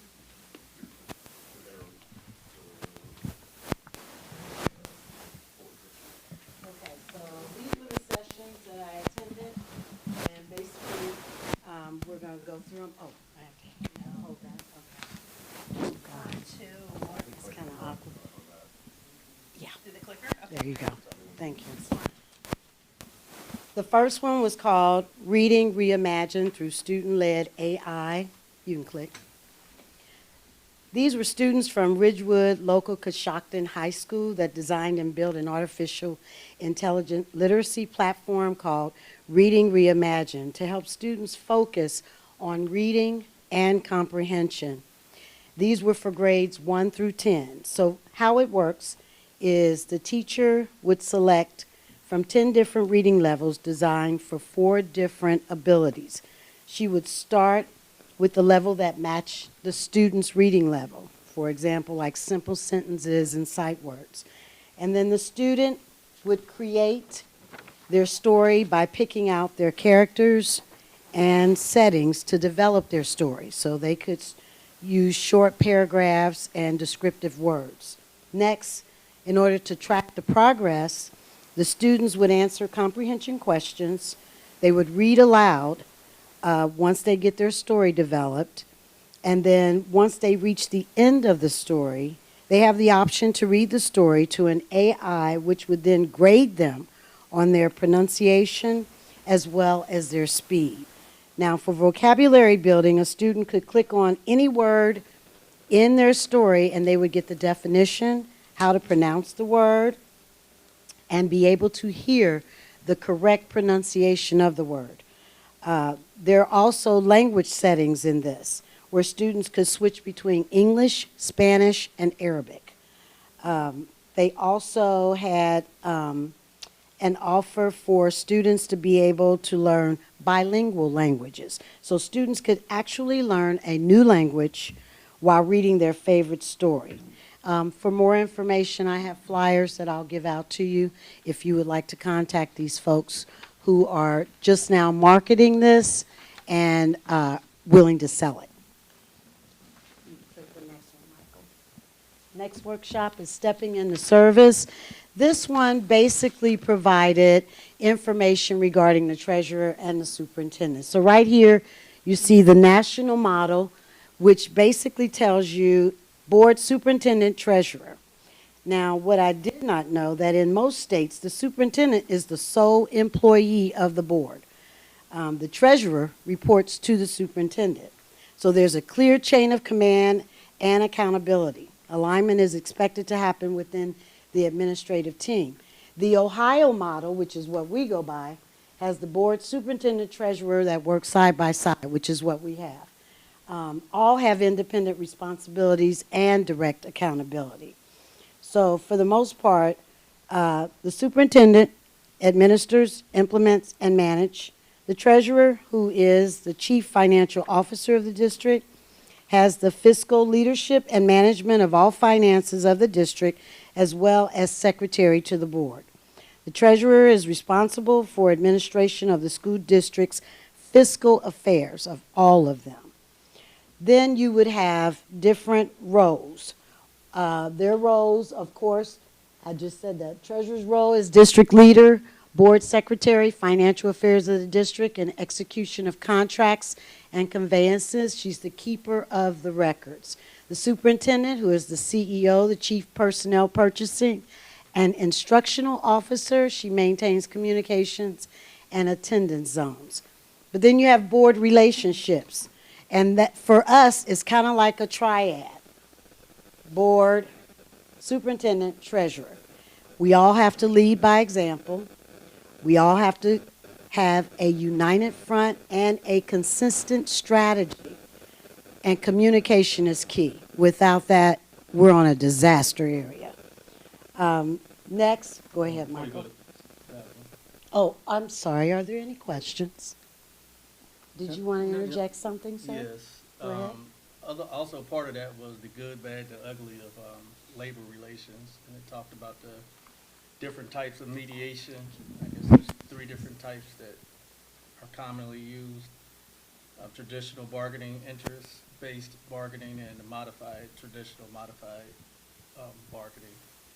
And it talked about like paraprofessionals and having to be cognizant of the contract, where they might try to get an additional hour or 2 on their working day, which would lead them to be able to get benefits if they work so many hours. So you got to pay attention to that also. And then it talked about creating a policy on CEC and all board members on issues requiring consultation with the district attorney.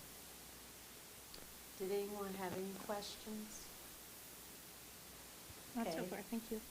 The next one that we went to was called Policy in Action. So it started with what is board policy? It's basically the law. It outlines the rules and principles that an organization has to follow. And then they pointed out red flags. So if your policy contains excessive detailed procedures that are not required, it's a red flag. If it does not involve stakeholder input, or it's based on one situation rather than a long-term direction, or it ties the hands of the employees. If it reflects objectives of only 1 or 2 board members instead of the board as a whole, because after all, we're a team, there's no I in team, or if it presents potential legal issues, then that's something that we definitely do not want. Those are all red flags that we need to be aware of. So for that reason, you have to know your local process, and that process has to ensure district-level procedures that they're in line with board policy. Because if they're not, then you're really in trouble. The policies that are impacting board operations has to be relevant to current board conversations and planning. So an example is August of this year, the Ohio Revised Code 332.1.19, which is the truancy policy, is required to be updated. So actually, you should be receiving something regarding that, Yancey. And also, you need to look at your policies and review them every 5 to 7 years. You need to make sure that they're still clear, that they are effective, and that they're in compliance with state and federal laws. Does anyone have any questions regarding I that? want to add a little bit to that. Go ahead. So in addition to that review of every 5 to 7 years, the board should consider establishing a committee on revising the policies, and then have 2 readings before voting on them. And when it comes to policy development, who should be at the table when you're discussing new policies or implementing policies. And I don't, from what I looked through the policies and the bylaws and stuff, there's some stuff that hasn't been updated in years, so. So, sorry, go ahead. And then the question should be posed to the superintendent: does the district policy align with board policy? And make sure that's in alignment. Did they teach you or talk to you about Neola and how that relates to the board policies and bylaws? In this one, policy and Or in action? any of the trainings? I don't remember anybody specifically pointing Yeah, that I out. remember the word, but that was, So typically How, who does Neola, is it the region, not the whole state, or is it the whole state? Neola is national. National? So, and we contract with Neola to do policy updates. So they have a team of attorneys that work to monitor the law and what's coming our way so that they're adjusting policies as needed. And then we have updates, usually have like a fall, winter, spring update that we do with Neola. And then usually they have the policies drafted, and then there's a number of choices that the district has to make within the policies. Then we bring them to the board for a first reading and second reading before they are finalized and put into policy. So we have a standard review process where every policy gets reviewed as needed, for updates. By So- Neola? Yeah, Okay. Neola is doing that for everyone, so, you know, that's kind of the standard for all districts, is to go by Neola's guidances. So our bylaws, while it may say that they have not been as a whole updated for however long, Neola is consistently updating. Well, that's what I'm saying, so we need to also update our bylaws, even if it's, Well, they are getting Revision. up, yeah, they are being updated by Neola, and then we as a board have been adopting them. So Neola automatically just steps in and upgrades Neo- everything? Neola as needed. And I think we've done some since you guys have been on the board. Neola as needed will have revisions for policies and bylaws. And then usually what happens, I don't know how they receive them, but typically what happens, Ms. Yancey or Dr. Wilson put those on the agenda and we review them. They usually send the policies to us by email so we can read them in advance. And we do the readings and vote on those as a board, which we have done. So, yeah, they're just doing them as needed, but it's pretty consistent. I think we've done a few since you guys have been on the board, a handful, if I am remembering correctly.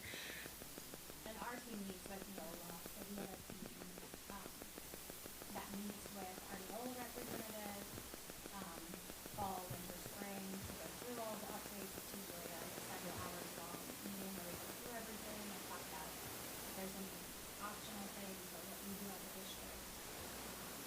One I can think of recently is the math grading, we had a first and second meeting about, so there were a lot of things that were district specific within the grading about GPA and how many semesters were salary, rate, et cetera. So we sit with them and put in all the options and then bring it to you as a draft, with everything redlined to show what has changed or been added, and then have the first reading and second reading. So the team that meets with Neola, would you consider them your policy committee? It does not More or include a less? board Okay. member, but is it there a is reason?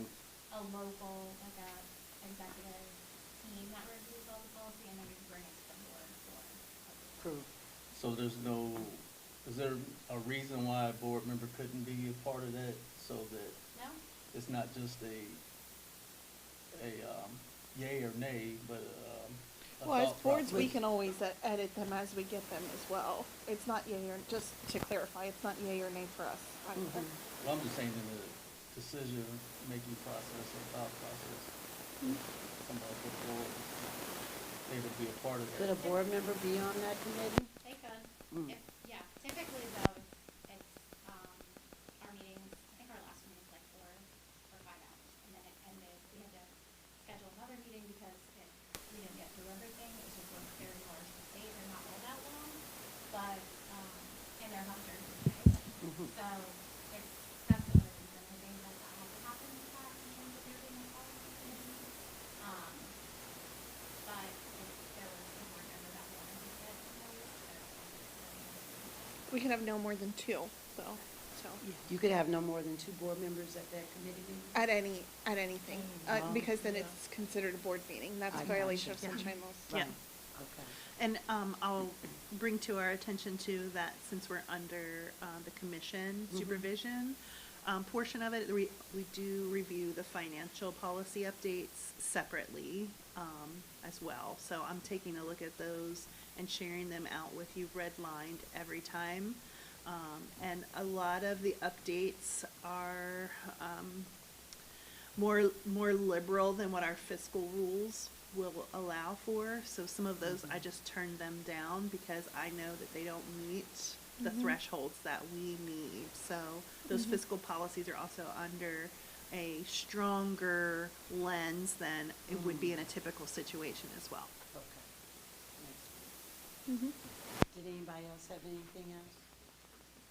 I would say, like, we just did a new AI policy, and we got a group of stakeholders, of teachers and principal administrators that helped guide that policy as well. So there were, I think Neola sent us the things that we could choose, but we Okay. actually got input from different stakeholders on that one. We went through and looked at the word, like what the options were, or and which options you use with the teachers that would be interacting with the students, interacting with AI, and what we thought would be best for our students.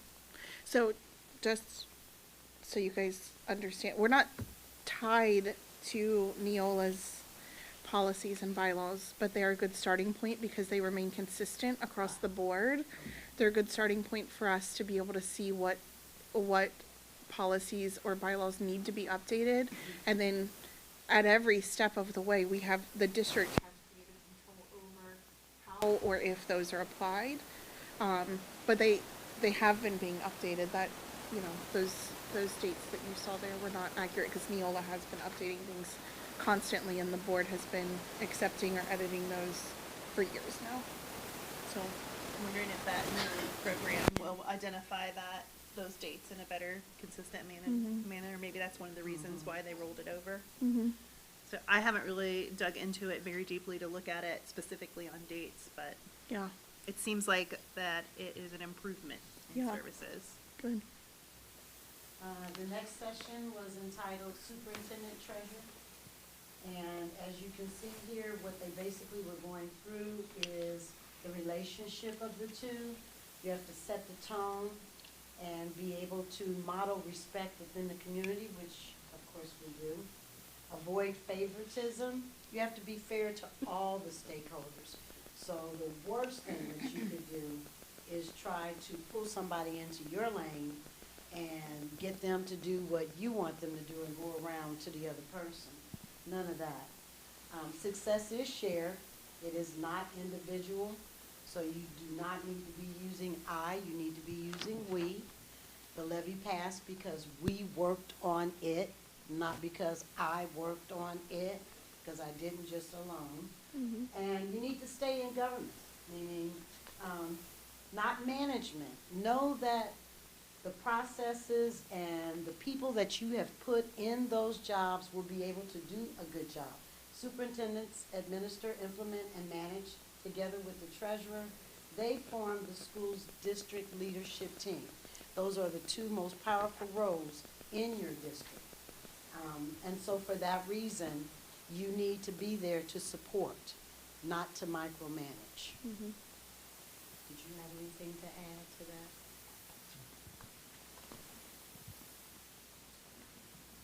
The next one, which is the last one, I know y'all like, yes, we can get School law essentials.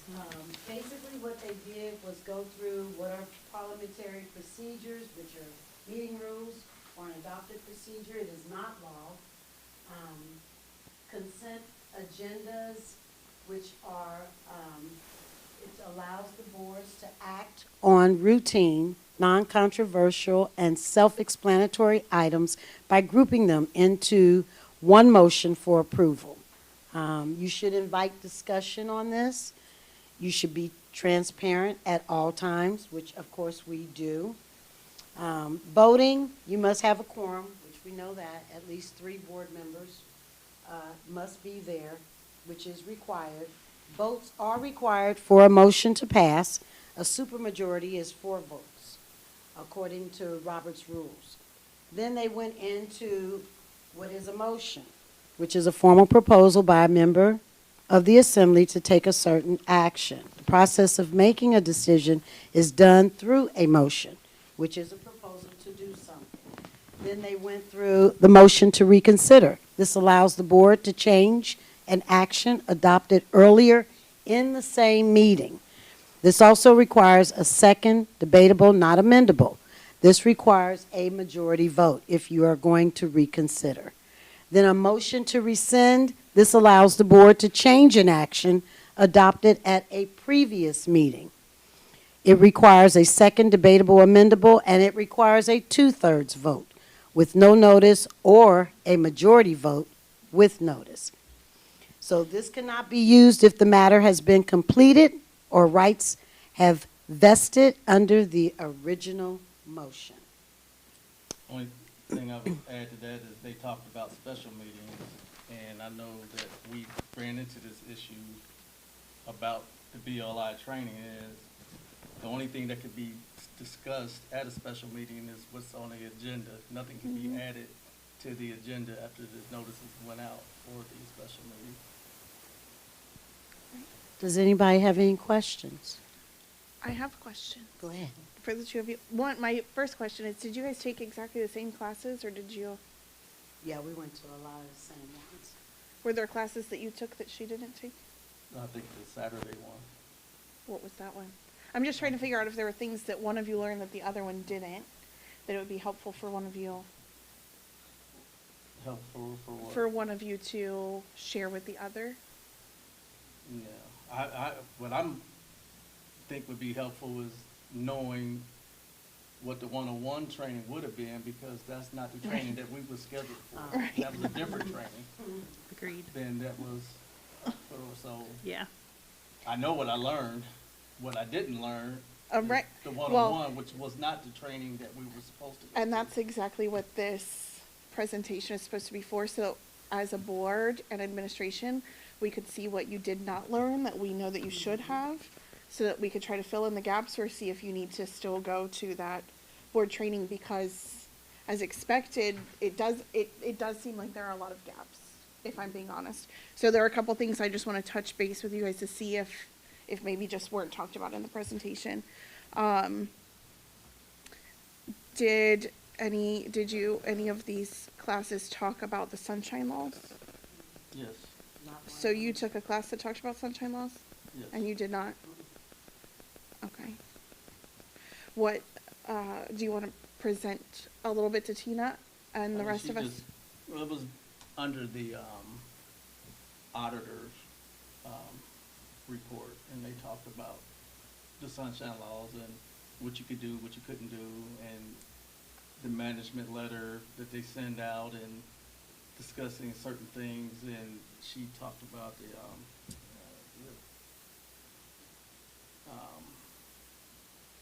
kind of the same thing about having more than, you can't have more than 2 people at a meeting, and separation, that if you have more than 2 board members at a meeting, that to not portray any type of thing, that you should not sit together and stuff like that, to think that, make people think that you're violating the sunshine law.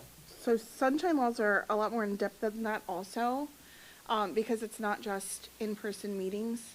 If Tina texted me and said, I think we should vote yes, and then I texted Kim and I said, I think we should vote yes, we've just violated the sunshine laws, we've just had a meeting without you and Emmett. That's a meeting according to sunshine laws. So, you know, when we start to get texting, and sometimes I say, we actually can't talk about this in text, we'll talk about it when we get to the meeting, when we're trying to figure out schedules and people are asking what things are about, that's because sunshine law also oversees all digital communication as well. So there's still a lot to learn on sunshine laws, it sounds like. You know, she talked about the same thing would apply to emails. You don't send it, or you shouldn't be discussing anything that's gonna potentially be an agenda item, and asking for any type of sway one way or the other, and that's including talking to the public. If it's gonna be an agenda item coming up. Yeah. So, at the very least, Ms. Butler, it sounds like you need more education on sunshine laws because you didn't take that class. And then, was there any discussion or teaching regarding the role of board members in buildings and supervising or overseeing staff? Well, there was a session that talked about, and I think we talked about it here also during that, board retreat thing, but they were talking about policies of just board members just showing up unannounced to the school, whatnot, and the stress that puts on the administrators. Mm-hmm. But that, and it's kind of like like we discussed at the board leadership thing, it's a thin line, because if you want to see what's going on day to day, you don't want a dog and pony show put on because they know you're coming in advance. So maybe you just reach out to the superintendent, say, hey, I plan on going to visit XYZ on Friday or whatnot. So at least someone has an idea of what's going on. It's not really our job as boards to oversee the staff, even whether they know we're coming or not. So that's not. It's not a overseeing. It's, if you're going to vote on a policy or something and you want to see how it's been implemented or whatnot, that's not overseeing or micromanaging the day to day. Like, hey, you're doing that wrong or whatnot. It is, because that is, as a board, that's why we hire the superintendent. That's the superintendent's job, is to go into the buildings and oversee the staff and make sure that they're implementing it correctly. The board members, and again, this is all in the Board Leadership Institute courses, but the board as a whole, it's not that we're not allowed in the buildings, we certainly are, but it's not our job to oversee. It's our job to discuss with Dr. Wilson how our staff is implementing those policies or curriculums, and trust her. That's the reason that we hire her. And if we have issues with her, then it's our job as a board to come together and figure out what we need to do about her ability to implement and manage her team. I mean, I guess we can agree to disagree, because I think that sometimes it's not anything to agree or disagree on. That's just the standard board procedures. what procedure is that particularly?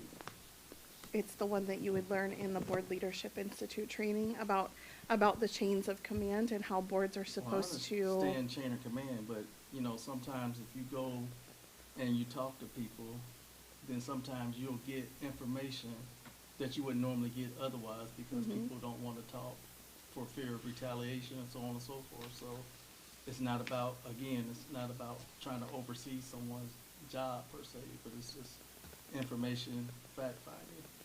Yeah, there's still a chain of command to go through, and just like with anything else, if staff has an issue with their supervisor, with Dr. Wilson or whoever it may be, it is not their job to come to the board. It is their job to go to HR, and then from there, they are welcome to also come to the board, but the board is supposed to be acting as a whole, not individuals. So if individuals go in and are trying to reach out to staff and make sure that staff is comfortable with their supervisors or what have you, that's still individual actions. The board is here to act as a governing board, and we are supposed to be the top step as far as if the staff can't get what they need with their direct supervisor, and they've gone to Shayna and they've gone to everyone that they can to come to in the building, they are able to come to the board as a body, but it is not our job to go in as individuals and just reach out to individual staff members. That's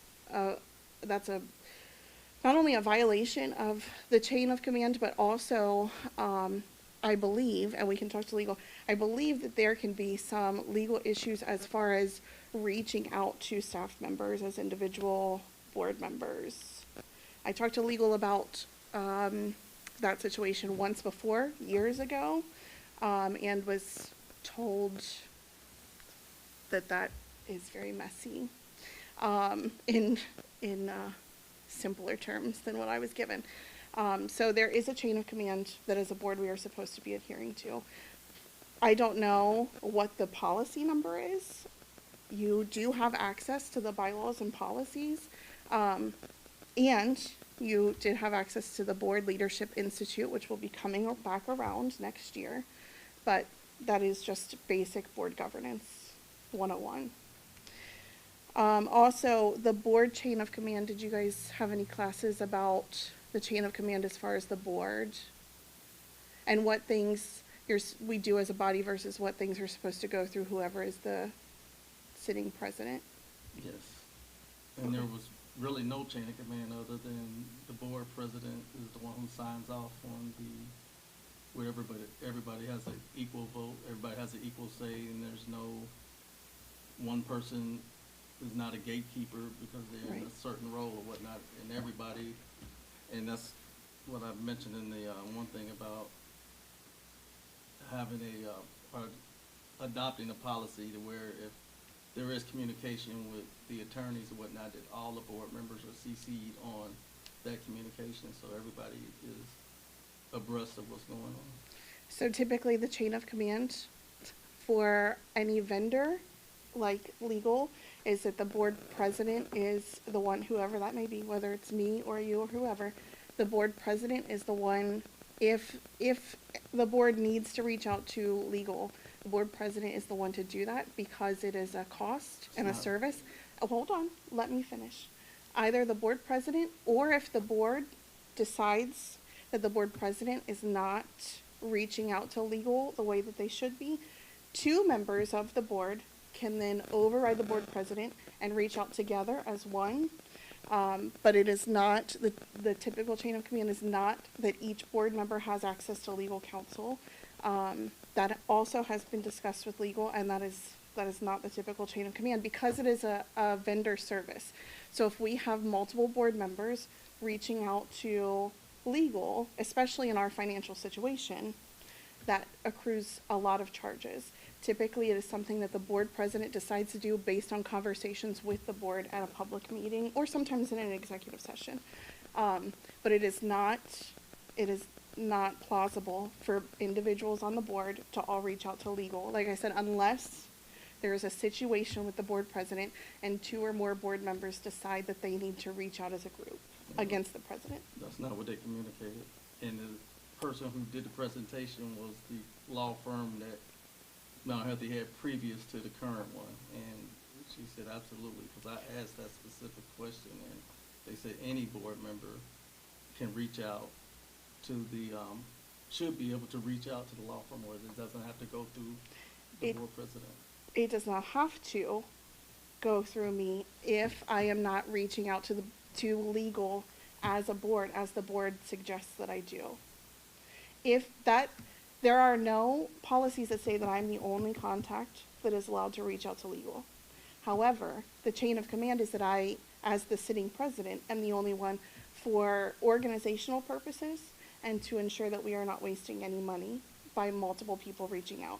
But again, anyone has access to legal if needed, and that typically is if two or more board members decide that the board president has not reached out to legal in an appropriate manner. I am happy to although it would cost us money, I'm happy to, if you insist on it, have our legal team put in an email, in writing, what the expected chain of command is to reach out to them. I'm more concerned not with the law firm says, but what the law says. And also the fact that if any communication is being done with the law firm, that all the board members get CC'd on it. There is no communication that is done with legal that the board members don't have privy to. There's just a simple chain of command so that there is not a lot of money wasted. If we decide as a board that we want to know something from legal and then I reach out and then Tina reaches out, that's just cost us double. We don't all need to be writing to our legal team or calling our legal team. I agree. That's why I said if we're CC'd on everything that's communicated to legal, then it would be a need for everybody to reach out. You do, as a board, you have privy to all of the legal information. Privy how? I have not received one Because we have email. not not been reaching out to legal. In her correspondence that she's shared in meetings. Yeah. Yeah, not Anytime necessarily in the email. anyone has had a phone call with legal, which I don't know that I have since, Well, I know 2 occasions you did, but well, if I did, I can't remember who was on the board the last time. But any conversations that I have with legal, we share in executive session, because typically it's regarding something of a confidential matter. Now, you're right, I'm not writing up emails to tell you all of the information because that is a violation of sunshine laws, because we can only discuss things in actual meetings. Even executive session conversations have to be done in an official capacity of an executive session. We can't just decide by email that we're in an executive session. So you're right. If I have a phone call with our legal team, you will hear about it in the executive session, but you will always hear about it. But it's not going to be done outside or in violation of sunshine laws.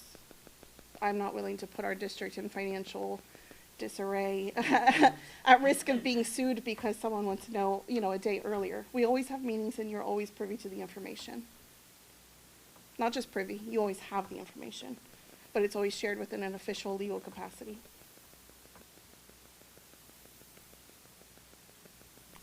Okay.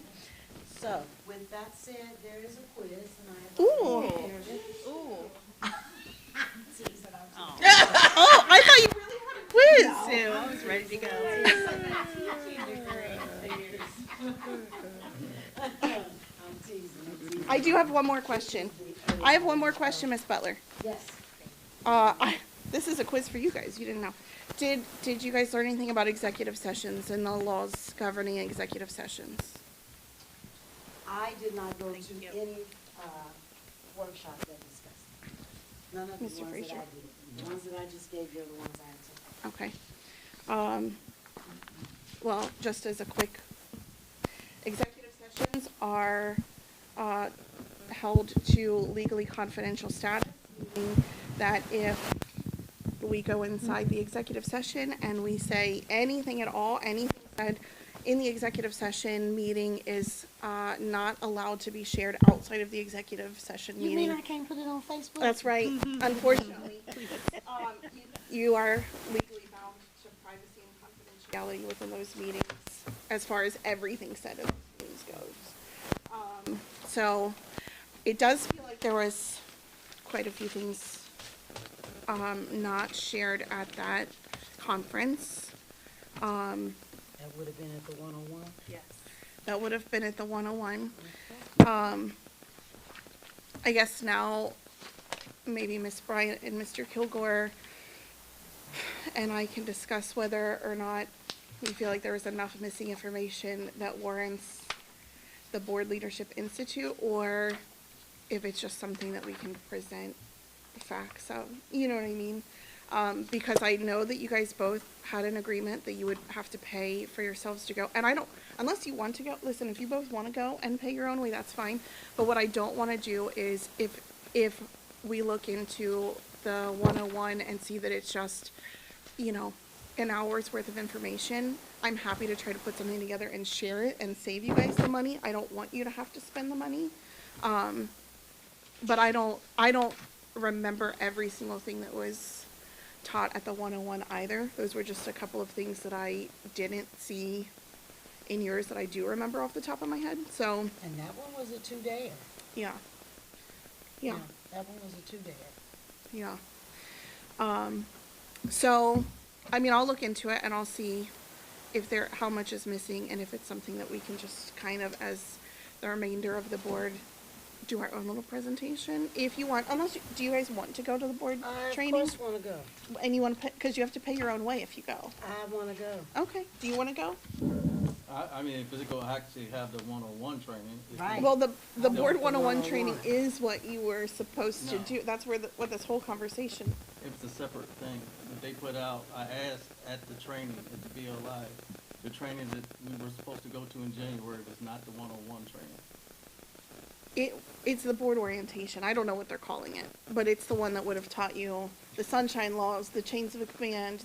That's the training that all of us went to. They changed So- the name of it. Yeah, I don't know what the name is. 101. Well, I know Now they got, it's like from, election to action or something like that. I have no idea what the name is. And they'll put it on again. They do it every Every year. year? They do it every January, right at the start. After the election cycle. Yeah. Every January. So is that something that you prefer? Because if you prefer to go and pay for it out of pocket, I won't bother. But I'm happy to try to figure out if it's something that I can save the money on. Do you prefer to go and pay out of pocket, or do you want me to see if it's something that I can just present to the board? If it's something you can present to the board, because I know they have a 201 training also. They're supposed to follow up the 101. Well, I mean, and you are also, anybody's welcome to pay, you know, since you guys are paying out of pocket, you're welcome to do 201, 301, 101, 1,001. Do a presentation of the 101. Listen, I basically just did. Oh, really? I get ahead of myself. No, I do think that there was probably more information that I'm not thinking of that you guys missed, but I just can't recall. So I'll look at it. I'll see if there's information that I can put together, or if it's too much, then I'll just let you guys know that it's probably best for you to go. Okay, did anybody else have questions about Miss Butler? What, are you in a hurry? Girl? Did anybody else have any questions about the presentation? Did anybody else have any? Good job. Yes, thank you for putting it together. You're welcome. Okay, so the date of the next Board of Education meeting, well, the next commission meeting is July 29th. It's virtual, right? At We'll be 5:30. here. Well, it'll be here, but hybrid, so they will be on the screen here. Can we Yes. get on there? Last time, I think they did end up providing the links. They- But They're very weird about it. They provide, I think they used to provide the links for Julie and I only, like as president and vice I president. got it one time. And I think that maybe now you might get them, They gave it to me one time. but they may be open to doing it for the whole board. I don't know. we can continue to talk to them about that. Yeah. Yes, we'll be here to present in the public forum, so Mhm. anybody, the public wants to come. I do join them virtually. I think they should provide it to the board, I hope. You're on virtual? Yeah, I join them virtually when they have Oh. them virtual, Oh, yeah. okay. So that's why I was here by myself. Yeah. Well, I was here, she was here, You didn't see me up there on the Michael was screen? here. No, I didn't. I didn't see you up there. I didn't. I keep my camera off when it's Oh. their meeting. Actually, Oh, the I first always time, do. last year, I think it was a year or two ago, the first time they had a virtual meeting, I joined with my camera on, and they very clearly told me to turn my camera off because I was not part of the commission. So I just joined in quiet. Which is fine. That's fair. Okay, the special meeting on August 10th. We're gonna have a Right. special meeting on We have a Wednesday. special meeting on Wednesday at 6 p.m., which is the 22nd. And that'll be quick. Is that instead of the August 10th? No, this is a special meeting to get in before the commission meets to do a final approval on our FY '26 estimate of resources and appropriations. Okay, so the actual date of the next meeting is Wednesday at 6 p.m., and then commission will be hybrid, the 29th at 5:30, and then another special meeting, August 10th at 5:30 p.m., and then another commission meeting on August 11th, Yes. and then our regular board meeting on August 17th at 6 p.m. I think that August 11th commission meeting is likely to be around lunchtime, Okay, based on what they shared. I think there's something going on. What's the special meeting for? The August 10th, Mm-hmm. staffing and to present what we talked about. Okay.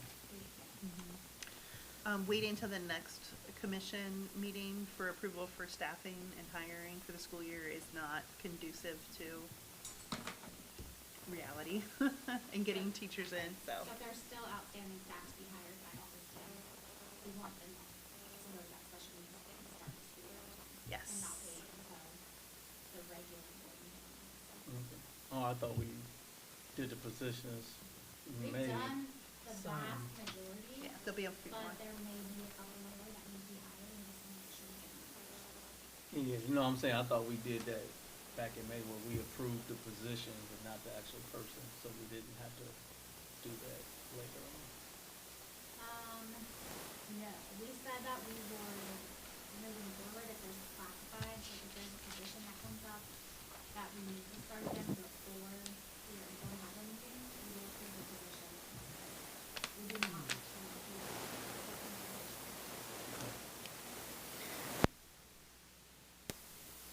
Any other questions? Yeah, You guys are talking about being invited to the meeting and stuff. yeah, This coming Wednesday, the 22nd. Yeah. That's just you guys. meeting. we're here, There's no commission, no vibe, no. correct.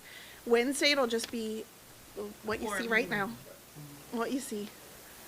Minus me. You won't be here? Oh, you and Emmett both won't be here. It'll be the three of us.